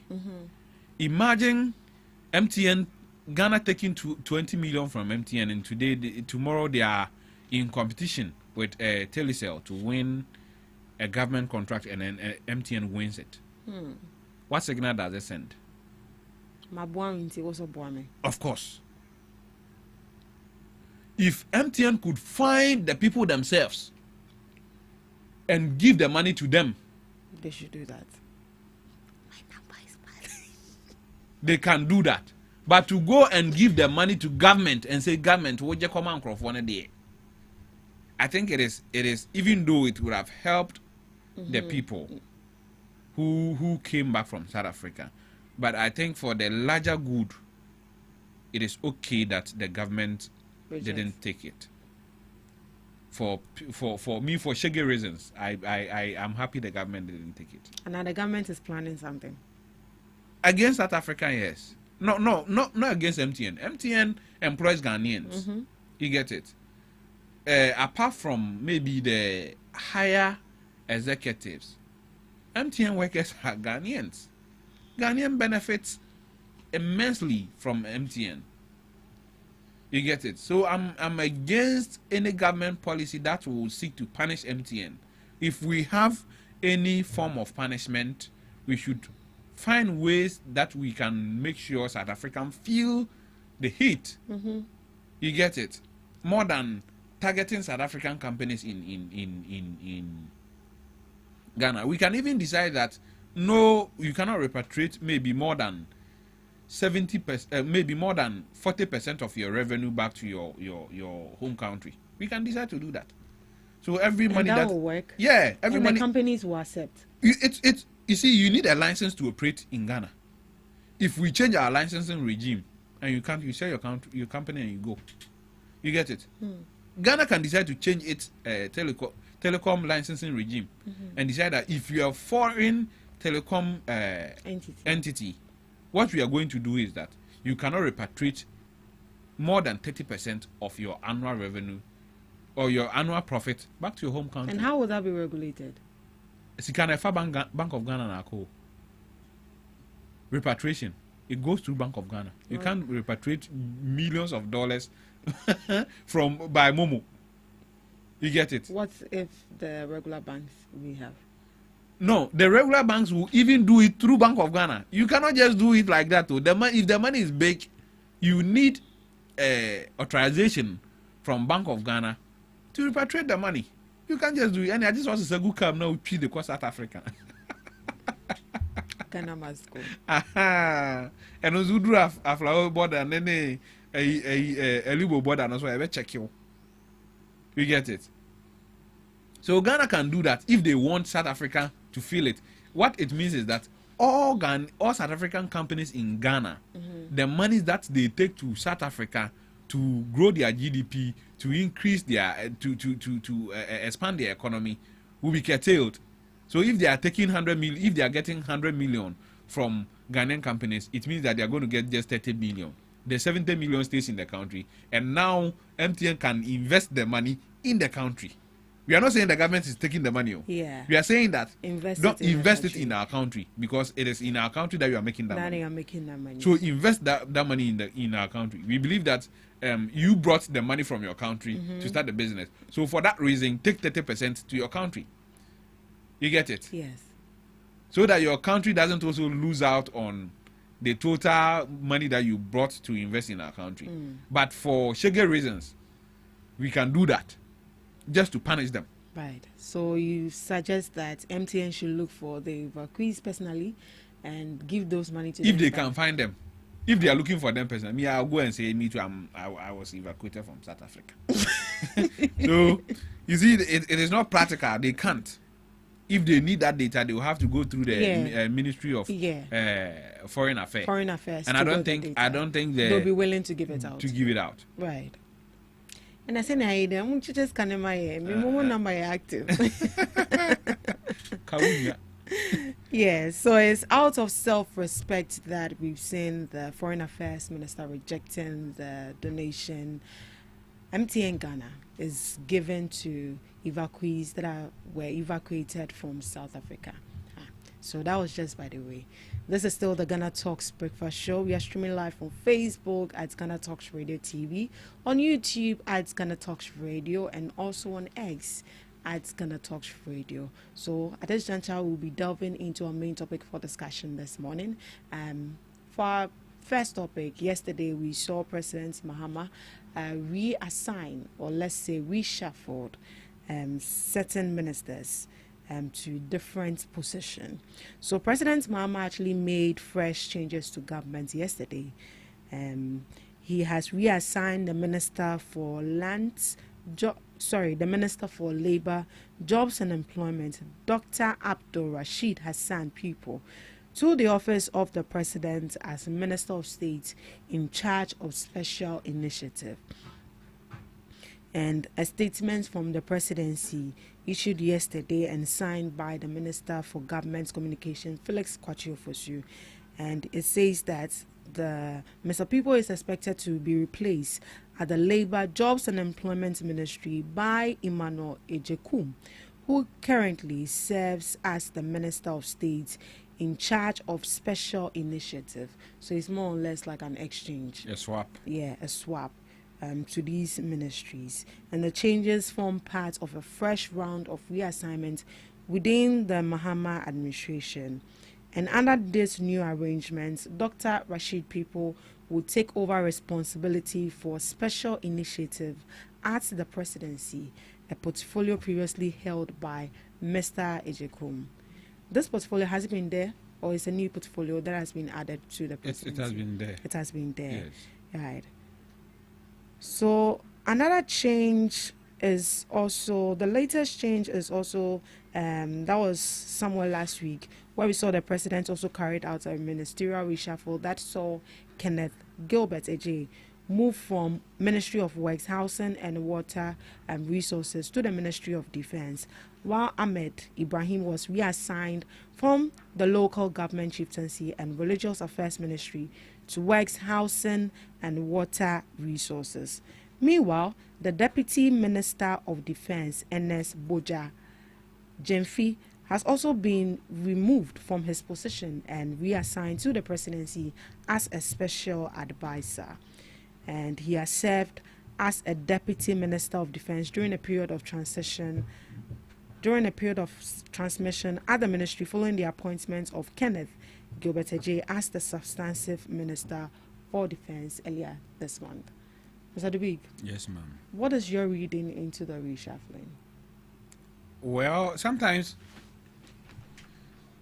you need to reshuffle to get fresh ideas.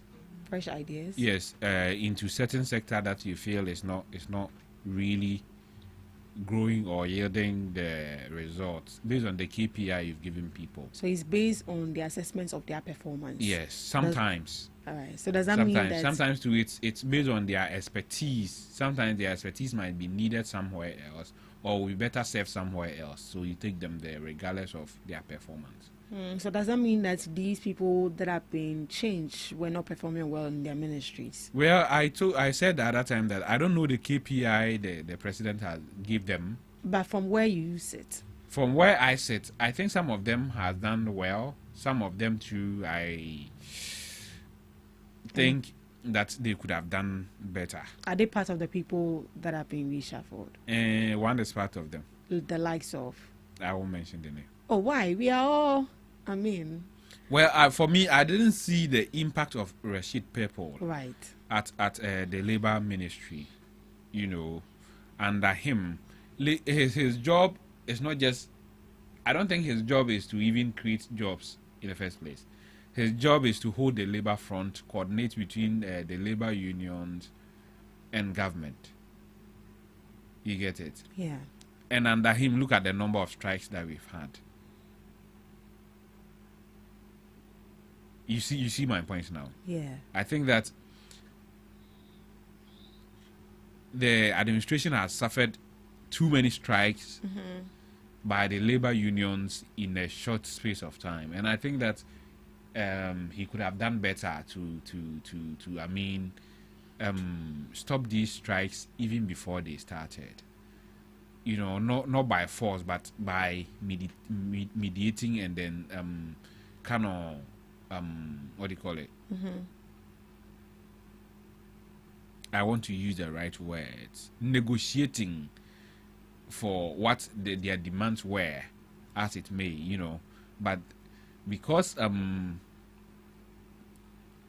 don't want to say he didn't do his job well. Maybe I don't know the circumstances he was in at the ministry, but we could all testify to the facts that he was a little bit slow in acting when it comes to these things, and the strikes kind of happened and downplayed some of the achievements this government has achieved so far.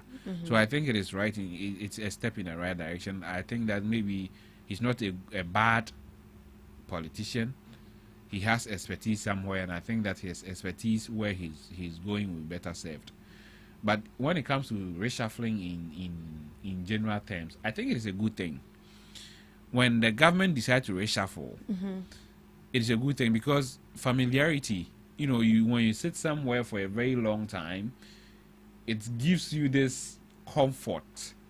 You get familiar with a lot of people, and a lot of people start to behave certain way around you, and then it can affect productivity. So if once in a while the government feel that they need to be a reshuffle and they do it, who am I? It is a step in the right direction, and I think that I would encourage the government to do more. I think there are more people, more ministers and CEOs, I think, that should be reshuffled. Well, let's look at Dr. Rashid People, who was formerly the Minister for Labour, Jobs and Employment, of which you said that, in your opinion, he didn't actually perform well there. So during Mahama 1, he was the Minister of State at the Office of the President in charge of private sector development and public-private partnership. And the new position he's holding now kind of like is alike with that. Yeah, so what is that telling us? So it tells us that his expertise is in that sector. You get it? Maybe the ministry overwhelmed him, the ministry that he is in. Because the politics, when it comes to this labor union, is not easy.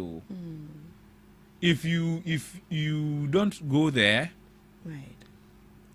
like the place will swallow you. The labor unions will swallow you because everybody will come with their demands and they will insist that you do it for them. Haruna Idrisu has once held that position before, and I think that he for me, he's the best labor minister we've had in a recent time. Really? Yes. He did so well. He did so well in what do you call it, in Mahama 1. At a point, he was the labor minister, and he did very well. So I think that Dr. Rashid People's expertise is at what do you call it, these special initiatives, this private sector relations and all that. So I think that his attribute will be best served there. That's why the president is taking him there, and I think the president knows his appointees well, more than I do. So he knows where every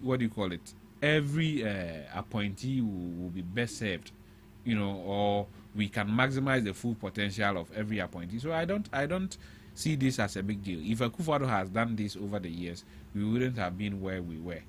He refused to reshuffle Ofori-Atta for almost 8 years. When Ofori-Atta was sick, we had to wait for him to come back, feel better. He was doing well. Feel better. He was doing well. Did he do well? The finance ministers that did well, are they not living in this country with us? Huh? Are they not living in this country with us? There are people in the former administration government that were in office for the entire 8 years. You get it? That doesn't help. At a point, you need to reshuffle. You need to change the pack. Bring in fresh ideas. Right. And I think that Roger Jemfi leaving the defense ministry was kind of expected. Me, I expected that he was going to leave. Right. But before we get into Mr. Jemfi, let's look at the role of, because it looks like we don't really get to hear about this particular position, which is the Minister of State for Special Initiative at the Office of the Presidency. So let's look at their responsibility and their role in government. So what Dr. Rashid People is expected to be playing right there in that position is to lead critical presidential programs designed to tackle immediate economic and social issues, and directing youth focus and economic empowerment programs, and this includes overseeing key initiatives like the Ghana Labour Exports Program, which focuses on training skilled professionals such as nurses and for placement abroad to lower local unemployment and also to boost national foreign exchange earnings. Looking at this particular role, is that not intertwining with the previous role he was taken from? No, labor is different. Ghana Labor Export Program. You see, so the Ghana Labor Export Program is we send in people outside this country to work. You get it? The state sends people outside this country to work, and some of them are the nurses. You get it? Just like Cuba has, we go and then import their doctors. We are also exporting our labor. So if there are government program that allows you to register as a nurse, and when they have an opportunity for you, they take you outside the country. So that's why he's going to coordinate. He's going to look for countries that would need our nurses or the Ghanaian labor, right, and then coordinate with them, sign MOUs and all that. So he's going to be in charge of that. That doesn't intertwine with labor. That is completely different, because the job of the labor minister is within the jurisdiction, but this one has the powers to coordinate outside the jurisdiction. You get it? Yeah. The labor minister cannot go to UK and say we exported nurses to UK, so we want to see their welfare. So this is going to be the person in charge of that. So I think that it is completely different. It's completely different, yes. Right. He's also responsible for bringing in investors by pitching Ghana as a secure business destination and designing specific structural incentive to attract private capital and also investors. That is equally part of his role. So you see, it is the same as the special initiative of his portfolio that he was holding before. Yes. PPP. It's almost the same. Yeah. You know, so I think that the president has seen something. Maybe he did something very well in Mohammed's first. Yeah, 2012 to 2016. Yes, he did something very nice there. That's why President Mahama has taken him back there. So I can only wish him well, and then pray that everything that the president saw in him materialized. Right. Now but before we go there, what are you expecting now that he has been moved to a different position? Well, it looks like previously you were not satisfied with the role he played at Labour. Yeah, for now, I think that based on his previous experience in a similar portfolio, I think that he has the grasp of what his job entails. Right. And then since he already experienced it in the first Mahama administration, I think it shouldn't be difficult for him to navigate and then get his KPIs and do what the president expects of him in his capacity as the special initiative, or what did you call it again? What is his new portfolio? Special initiative. Oh, okay. Yeah. So now let's move on to Honorable Ernest Boja Jemfi. Now he holds the position of the Presidential Advisor on National Resilience and Emergency Preparedness in Ghana. Mr. Dubik, it's my first time hearing of this position. Is it a new portfolio? I believe so. I think so. Yes. But it is not ministerial. It's not a ministerial portfolio. He's now a presidential staffer. Yes. And so for that one, it is the president's prerogative to appoint anybody that he feels can serve in any capacity in his administration. But I foresaw this coming when he wasn't appointed as the substantive, defense minister. I saw this coming. I knew definitely he was not going to stay there for a long time, because what we have here in this country is that when they appoint a minister, when they are about to appoint the deputy minister, the minister himself is consulted to recommend who he feels can work in tandem with him. So when Dr. Omane Bwama passed away, it was either he gets the job permanently or he's reassigned. Yeah. So it was expected, and he did a very good job at the Ministry of Defense when Dr. Omane Bwama passed away. He held the fort very well, with the help of with the oversight responsibility falling to Dr. Atoforsen. I think that he helped him. You can. If it wasn't for him, I don't know how Dr. Atoforsen would have managed the finance ministry and the defense ministry at the same time. Right. So he did a good job, and I think that wherever he's been assigned to, whatever his roles are, looking at his competence over the years, he would deliver. Right. Now let's look at their role and what is expected of him. So he's to advise the president on matters of state security. I think that still falls under the the Ministry of Defense. Yes, it falls under the Ministry of Defense, but this time around, it will be an advisory role. It wouldn't be policy. You get it? If you're a minister, what you do is that you direct policy and you coordinate policy. But here, you're just going to be an advisor. They'll ask you of your opinion. What do you think? They'll put the data in front of you, analyze it, and say, oh, based on this, I think we should do that, we should do this, we should do that. So I think the roles, even though they are intertwined, I think that they are quite different in its nature. And I think he's going to do a great job. Right. He has learned a lot over the year at the Ministry of Defense. So I think that experience would come to bear at the presidency. So disaster risk mitigation and also national recovery frameworks. Okay, so I think this stems from his role as the deputy defense minister when the flood occurred, because we saw the military play a very key role in clearing debris, rescuing people, and all that. So I think that this portfolio suits him better based on the experience he has gathered over a year and a half now, and then I can only wish him well. I think he's at the right place. You think he's at the right place, and you expect that he does better. Now let's go to Mr. Eric Ejekum, who is now who has now been assigned as the Minister for Labor, Jobs and Employment. Mr. Dubig. Yes, ma'am. Yeah. I'll be lying if I tell you I know a thing about him. Yeah. Because he was a Minister of State at the presidency. Yes, right? at the presidency. I don't know a thing about him. It's even the first time I'm hearing his name. Yeah. And now he has been given a position that is new to him.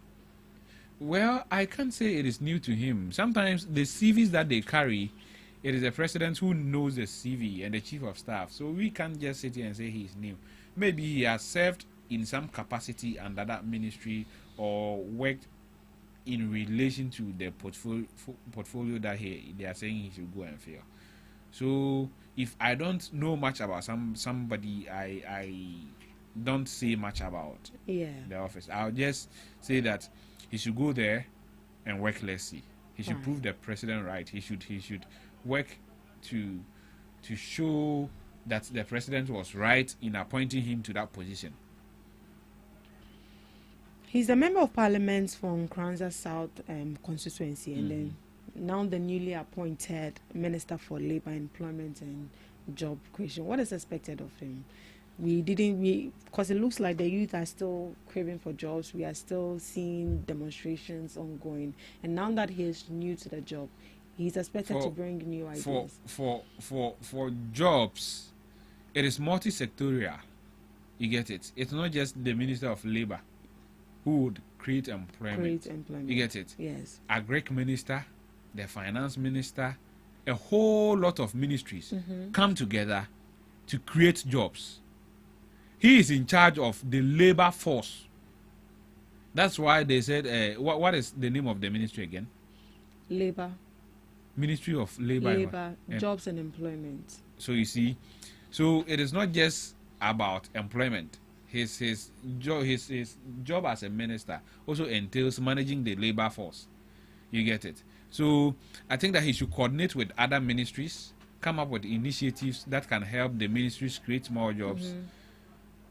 Because if even though we have these people will be under him, But if there are jobs in the agri sector, it will be created by the agri ministry. You get it? If there are jobs created at what do you call it? There's this ministry that this woman had, Ministry of Trade. The trade ministry will have to work hand in hand with the Minister of Labor. Okay, you get it. So that is where the issues are. I just hope that he can coordinate with these ministries, and then make sure that we are able to maximize the full potential of our growing economy. Because if the economy, we keep saying the economy is growing, and we are not able to have employment to match the growth of the economy, then I don't see how we can boldly say the economy has grown and we are having the full effect of it. You get it? So I think his portfolio is demanding, and then I don't know him, as I've already said. Yeah. But I feel that since the president has appointed him there, then the president knows him better, and the president knows what he's capable of doing. That's why he sent him there. So I can only wish him well. Right. So with how they can actually prove themselves, should there be a specific timeline given to these people that are being reassigned to these positions to prove themselves to, so we know that we didn't make a mistake putting them there? The president didn't say he's removing those people because they didn't perform. But Mr. Dubik, you shared your opinion that certain ministers did not perform well. That's my opinion. But is that the president's opinion? Does the president see it that way? We all knew. I always use the Oforiatta example. But the people are serving us. We all knew that Oforiatta wasn't performing. What did the Akufo-Addo say? We all knew Oforiatta wasn't performing. But that wasn't Akufo-Addo's view. Akufo-Addo thought Oforiatta was performing very well. And even when the 88 ministers went to Akufo-Addo and told him that, Papa, or finance minister no try number or motto, Akufo-Addo said, give me 1 more year. You understand? So my opinion, I can have an opinion, but I'm not the appointing authority. You understand? The president must agree with my opinion and also see the same things I'm seeing before he can, effect any change. You get it? I don't know the KPIs they've been given by the chief of staff or the president. Right. I will sit here and analyze their performance when the time comes. But it will be the onus will be on the president to, fire them or reshuffle them. Reshuffle them. Mr. Dubik, these ministers are here to serve us, and we voted for them. You didn't vote for a minister? No. Their constituency actually voted. We didn't vote for. All right. I get it now. But these people are here to serve us. Should the final decision always be with the president that, okay, these are the KPIs that I've given to them? Doesn't our opinion actually matter? Should there be a point where surveys should be distributed to the Ghanaians to rate the position and the performance of these ministers? If that is the case, then we don't even need a president. But our opinion equally matters. If these decisions should be made through a survey where every Ghanaian should have a say on the performance of ministers, then we don't even need a president. All what we need is Musa Dankwa sitting down. Then he would say, who do you want to, the finance minister, how do you rate him? If the majority says his performance is poor, then he will suggest other names. Then that we will do the survey on the other names, and then those people will become finance minister. You see, we gave the president a mandate. Yeah. And the president knows the people that will help him achieve those mandates. You understand? So if the president's decision doesn't help him in achieving his mandate after 4 years, we vote that president out. We can't micromanage presidents. What you're asking for is we micromanaging president and telling them that appoint this, remove this, do that. We might not be privy to whatever is going on at the background. We might just be seeing the front end of things. But do you think it will help us if it's done that way? To micromanage the president? It will be a bad thing, because we would vote for somebody, and we will not allow the person to use his expertise, his experience to govern the country. You get it? So I think it will going to be a wrong choice if we are to go by the survey route, where we will do the survey, and based on that we will ask the president to remove this person and appoint that person. If that is the case, then we don't even need a president. But once we vote for president, give the president 4-year mandate, and the 4-year mandate is based on the manifesto and the things that they say they are going to do for us. If they are able to achieve it, even if they are using Mona Mobile to achieve it, let them use them. Should the KPIs be shared with us? Well, I don't see how that is going to be a problem if it is shared. You get it? I don't see why it is a problem if it's shared, and I don't even see why it is a problem if it is not shared. It doesn't affect anything in my But opinion. if that is done, then that is not democracy, because we equally have a say. Your say is voting for who becomes leader. Your say is not to tell who you voted for, who to choose to serve with him. If the people that the person, the leader has chosen doesn't help him, then you vote against the person you voted for. You get it?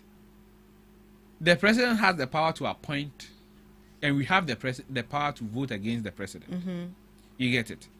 We cannot take away the president's power to appoint from him and vote for him. Then what would be the point in even having him there? Because do you know, before what do you call it, Broja Jemfi became the deputy, even Broja Jemfi is too much popular. Who should I use? Who should I use? Okay, this minister that they've just sent to Labour Ministry, Emmanuel Ejekum. if he does well, in your widest estimation, would you have suggested him? Because you don't know him. I don't know him. But the president does know him. You get it? Right. I get it. I think I'm convinced. Right. Yes.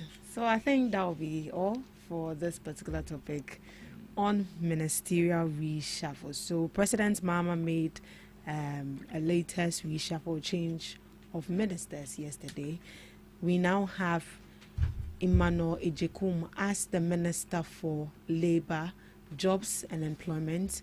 We also have the former Deputy Finance Minister, who is Dr. Ernest Broja Jemfi, now as the Minister's Advisor on Resilience and Emergency Preparedness, and also Dr. Rashid People as the Minister of State for Special Initiatives. So these are the changes when it comes to our ministers. Right, on to our next topic for discussion. So yesterday, President John Dramani Mahama assented to the tribunal bill and also 9 other bills as well. But people are more interested in the tribunal bill because despite all the concerns and issues that were raised concerning the tribunal bills, the likes of the Minority Trade Union Congress and also Dr. Mahmoud Baumia, all of that, it looks like fell on deaf ears. The president still went ahead to sign the tribunal bill, so it's now active. So the bill is seeking to operationalize provisions under Article 126 of the Constitution, which provides for the tribunals within Ghana's judicial system, but which have largely become defunct over the years. And according to the Attorney General, the reforms are intended to address gaps in the legal framework, reduce case backlog in the courts, and expand access to justice while allowing citizen participation in adjudication. And this will establish a reform tribunal system to operate alongside the traditional courts with clear constitutional backing, oversight structures, and safeguards for due process and human rights. The minority says this bill is a kangaroo bill, which is there to oppress the opponents. And the same thing that was said by Dr. Mahmoud Bami as well. But despite that, the bill has been assented. Mr. Dubik, what is your reading into this? And what do you say to the concerns that were raised? You see, when I hear things like this, I sit down and then I laugh. Because sometimes I believe that it is just mere politics. I don't get it. Because the tribunals then is not the same tribunal we are going to have today. At that time, there was no constitution. You understand? There was nothing that guaranteed your right. You didn't have a right. That is why the military could meet you dressed up, going somewhere, and they will stop you and tell you that Kuku Akaura Monko Swamra. You get it? We were under a military rule. There was nothing like the constitution at that time. So if you want to transpose the happenings in under that regime to now, you'll be mistaken.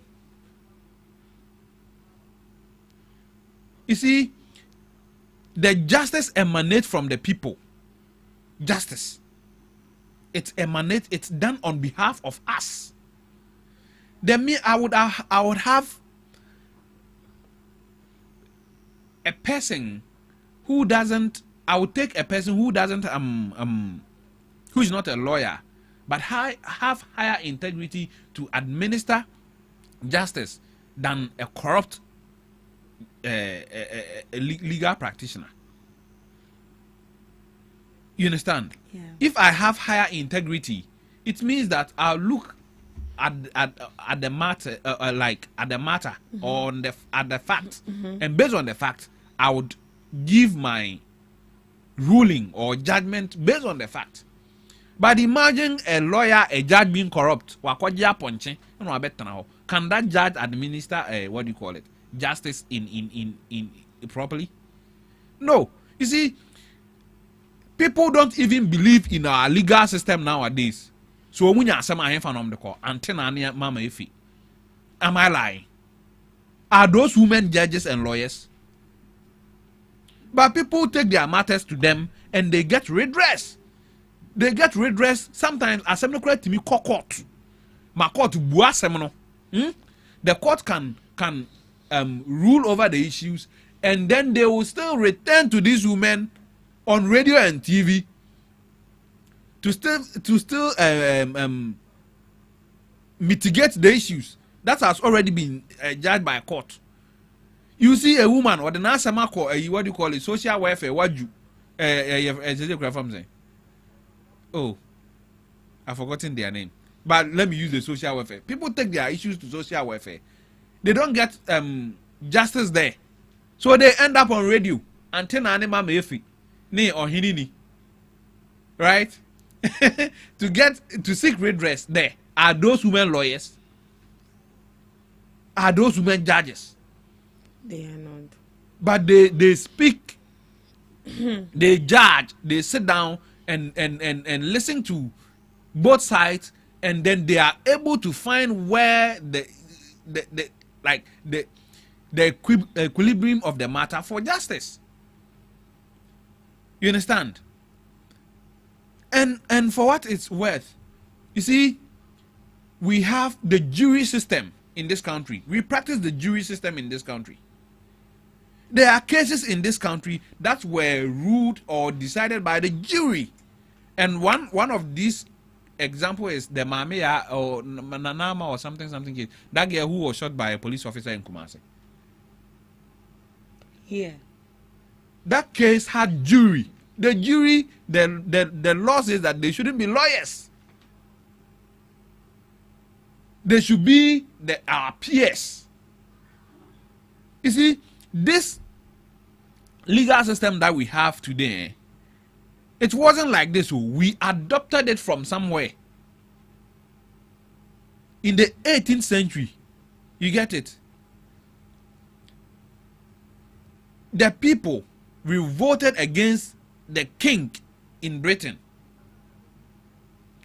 That when they have issues with the rich folks report them to their colleagues, because the rich folks are the people who were lords and judges. So they were not getting justice. So they revolted. They told the king that we are not against you as a king, but we are against the people who administer justice in your name.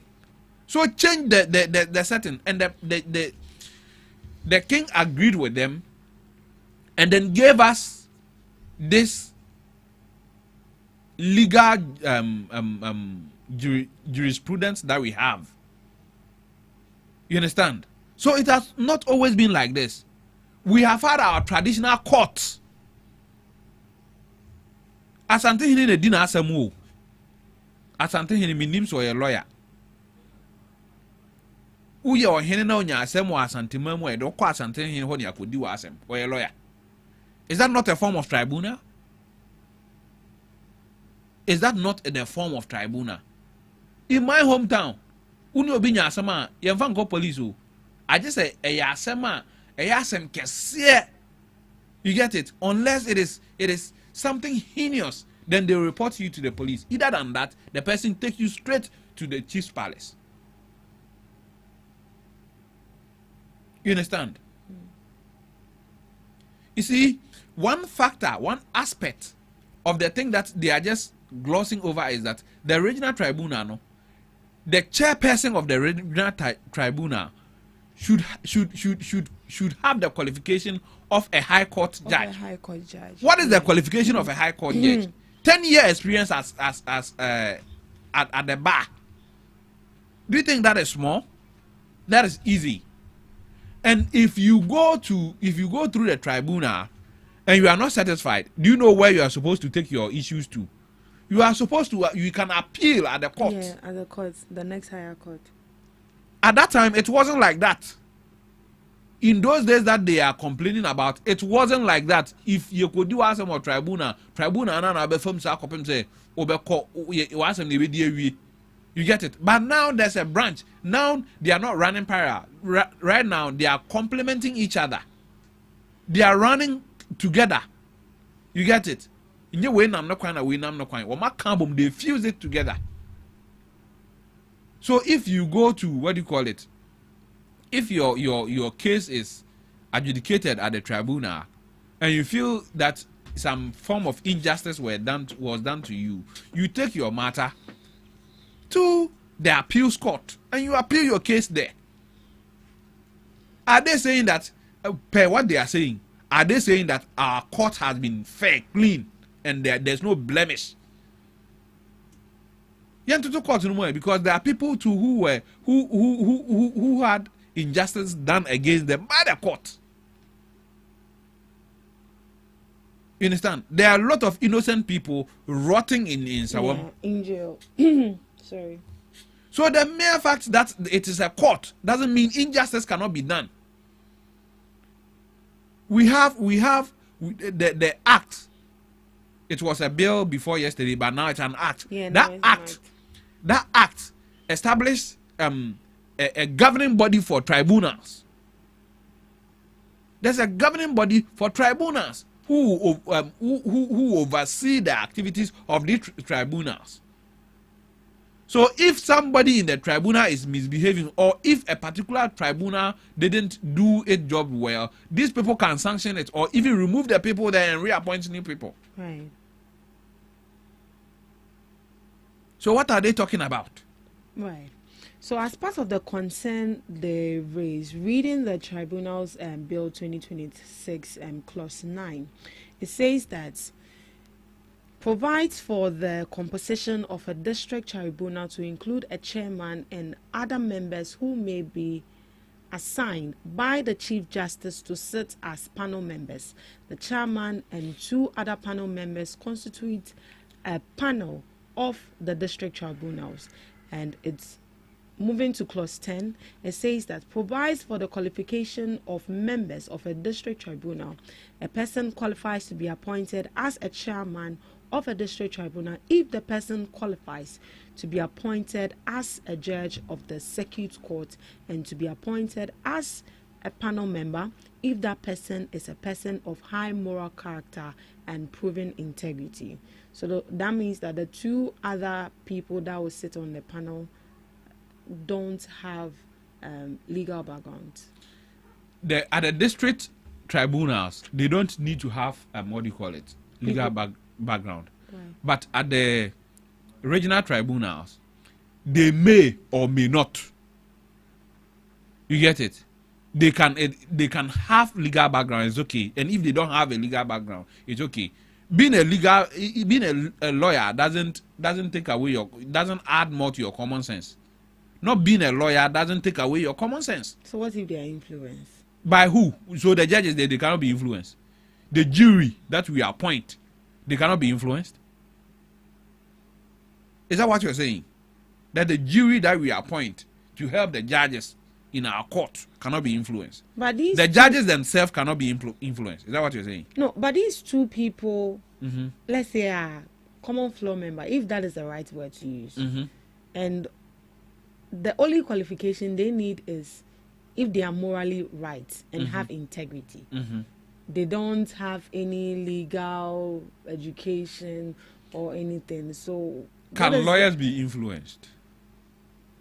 And they can.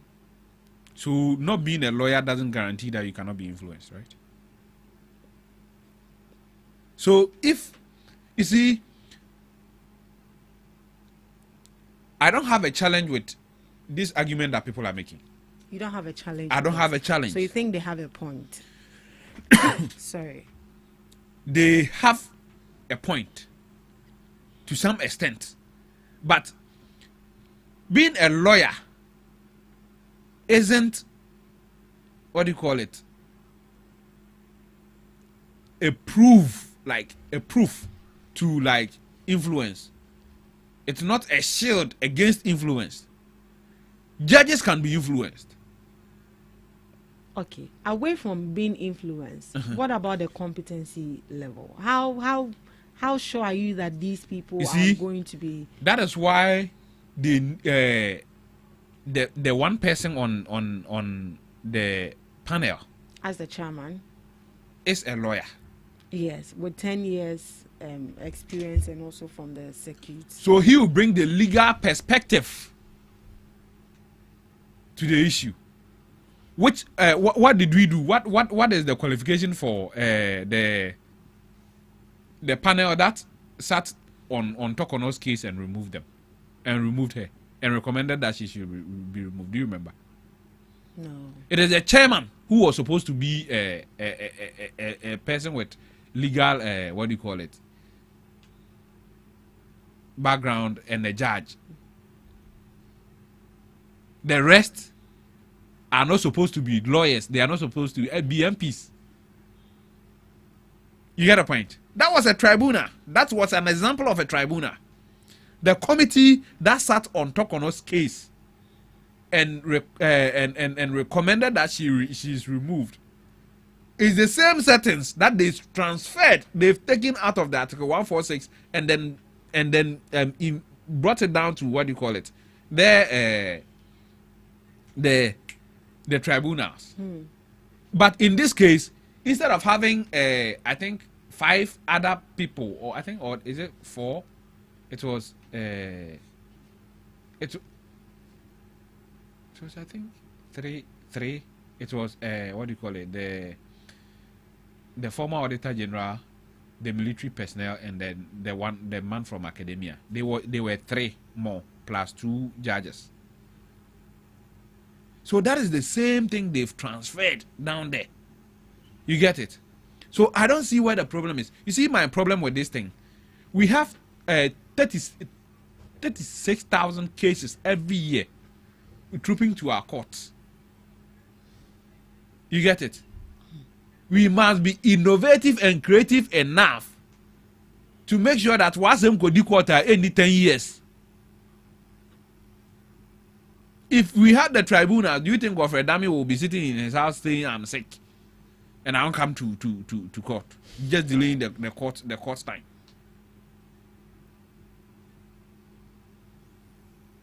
These things wouldn't happen. We wouldn't have the backlog that we are having today if we had tribunals. People are in Sawon for 2 years. Oh, you're from us. I'm never be I join Munkofi Munfanoko. They've been in Sawon for 2 years, some 3 years, some 4 years, awaiting a trial. And you say what? Tribunals are bad. So what if that person is innocent? You've wasted what do you call it? 2 years of that person's time and life. You get it? So me, this tribunal thing is a good initiative. I just pray that we can implement it well. What we should be advocating for it's well implementation. We should implement it very well and make sure that people cannot take advantage of that system and then perpetuate bad things on fellow citizens. That's all. So the minority's concern is not legit. So leave them. Including the former vice president. Leave him. You don't think we should consider that should have been considered? And when he gets the opportunity to become president, he can cancel the bill. But, Mr. Dubik, yes. Are we being fair to the minority? If despite, not just the minority, Trade Union Congress has also raised a concern that it undermines the ongoing constitutional review process and that it should be done before the bill should be passed. But the president still went ahead to pass. So we shouldn't pass any bill in this country until the review not is done. any bill, but with the tribunal bill, they said it undermines the ongoing constitutional review process. But all these acts that are passed in Parliament, it goes to strengthen the constitution, doesn't it? So if the Trade Congress is saying that we should hold on to this bill, then they might as well say that we should close down Parliament until we are done with what do you call it, the constitutional review. Anna, hey, Mr. Devik. Anna, sometimes one more statement to be Anna me say one more share that been at the end who year and some other count say yeah kasane or modern or kekeke. Parliament is an institution, a law-making institution. They are supposed to make laws. You three amokasa or monkwashe mra. What say? Bibi how mine and na. Yen trans and Kenya kopem say be review constitutional review na wie. Ansa ya ba be solve sa issue no. Abba. Enti nzukom de na wutu abula. Untu abula ni nwie anko pension nom.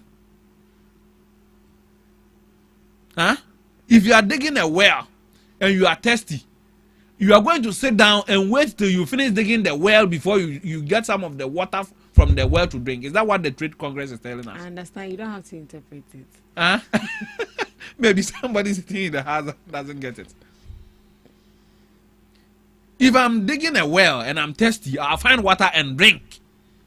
Get the energy. Make sure I'm good to continue to dig the well. When I'm done digging the well, it doesn't spoil anything. You get it? When I'm finished digging the well, it won't spoil anything. Right. So what do you say to the minorities concerned that this is going to be used as an oppression to the opposition? At the opposition, I'm quite a how. Why is everything about the opposition in this country? But don't you think this whole tribunal is actually causing fear and panic? To who? Because of the experience. Are you afraid? We've Are had. you afraid? I said, me niasem.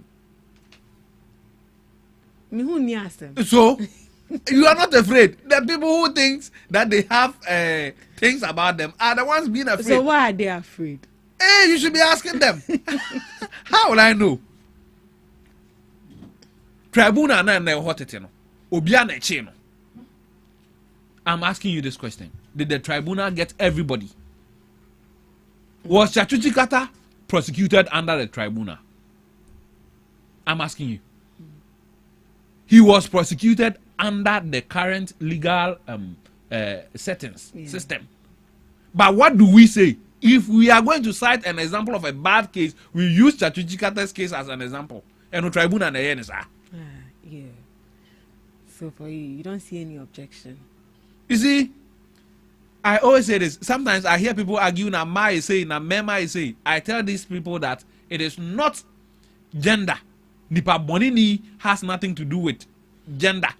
It is the human being. So if we admit that our current legal system without a tribunal is not perfect, and we can cite examples of injustice that has done to people, then we must also give the tribunal a chance to fix the imperfection that we see today. Tribunal is not a bad thing. We can fix all the imperfections when we start implementing them and make sure that it stands the test of time. But dismissing it completely because we are born and be in 82. Now me are born and be 82. Me am home. The experience. Who experience? No, who among the MPP? Who among the MPP today experienced that? Engineer in Japan. And he did what? Said ne papa was as a result of the. Oh, that is a different story. That's a different story. Right. Sorry. But does he know what other people's fathers also went through under the Akufo-Addo administration? Right. Mr. Dubik, Kama, I'm coming. Kama said at a point his money he couldn't withdraw it, and he died. So based on that, should we say that because of that, MPP shouldn't come to power again, or MPP shouldn't put forward any economic issues, because it is because of that Nakama we. I understand his loss.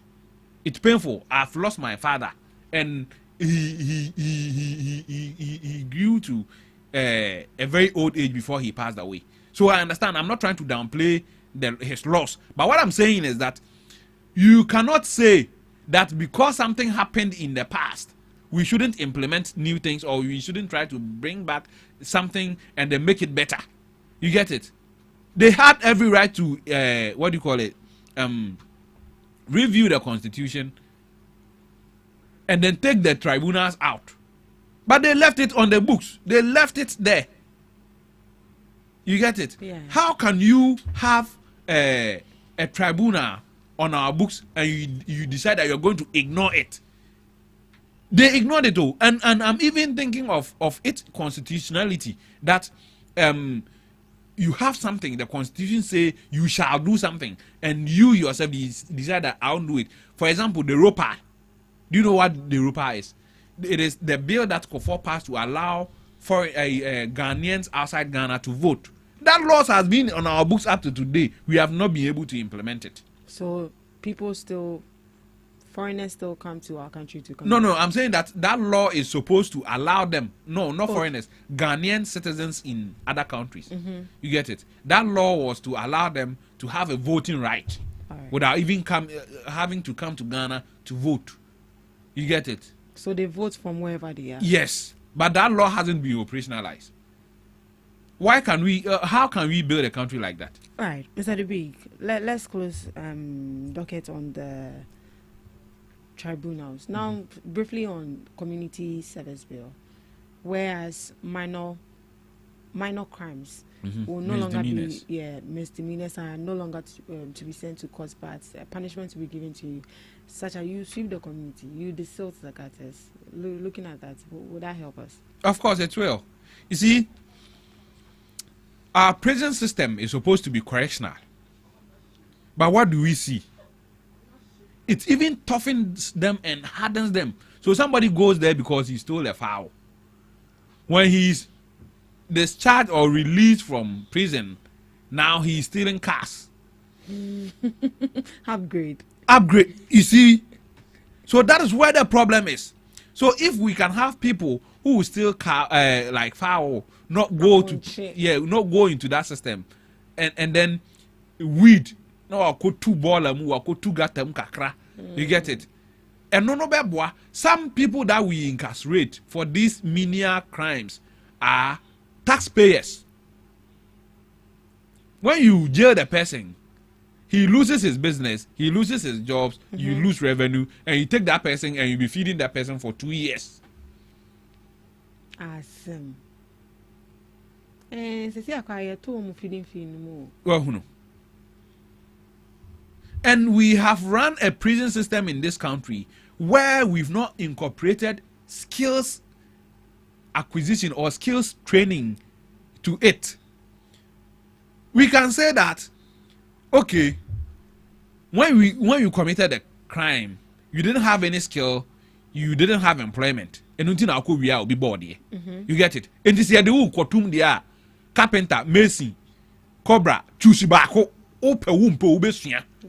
So you go to Insawam and you will learn that by the time you come back, you are a carpenter, you are a mason, you are a cobra, you are an electrician.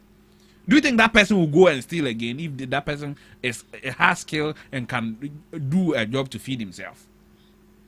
Some of the thieves that we catch in this country steal out of hunger. And go bibidia and go Korea. Ghanaians in general are not criminally minded. You get it? We might be we have a lot of we might have a few Ghanaians who are criminals, like tough criminals or high-end criminals. But Ghanaians in general, boni near teams are, and he said, "Obi be fa bibia na hoche no defa." You get it? So if these petty crimes we can have them do this communal labor, so that it will cut down the cost on feeding them. Two, if they are in a tax bracket, we can get some taxes from them whilst they are still serving their sentence. You get it? Because the communal labor, they won't say you should go and do all day. Maybe they can say you have 50 hours of communal service. You get it? So you yourself, together with the secretariat, would demarcate it. Maybe every day you do 5 hours, then you go back to do your job and all that. I think this is a step in the right direction. It's been long overdue. You should have done this long ago. So I'm happy that this administration is doing it today, and I'm sure that it's going to help us a lot. Yeah, we have beautiful laws, but we don't enforce them. And we are passing more bills, and we are sentencing to more bills. Implementation. That is all the Ghanaian people are asking for. Implementation is all what the Ghanaian people are asking for. Mr. Dubik, thank you so much for joining us right here on the Ghana Talks Breakfast Show. Do you have any last words before we leave? Well, I just pray that whatever they are putting in place would inure to our benefit. You get it? We will feel the impact more than we are feeling today. So basically, that is going to be my last words. All right. Thank you so much for joining us right here on the Ghana Talks Breakfast Show. Thank you to Mr. Dubik for sharing with us your thought and your opinion on the issues that were raised. Thank you so much for joining us. We'll meet same time tomorrow. Do have a lovely day.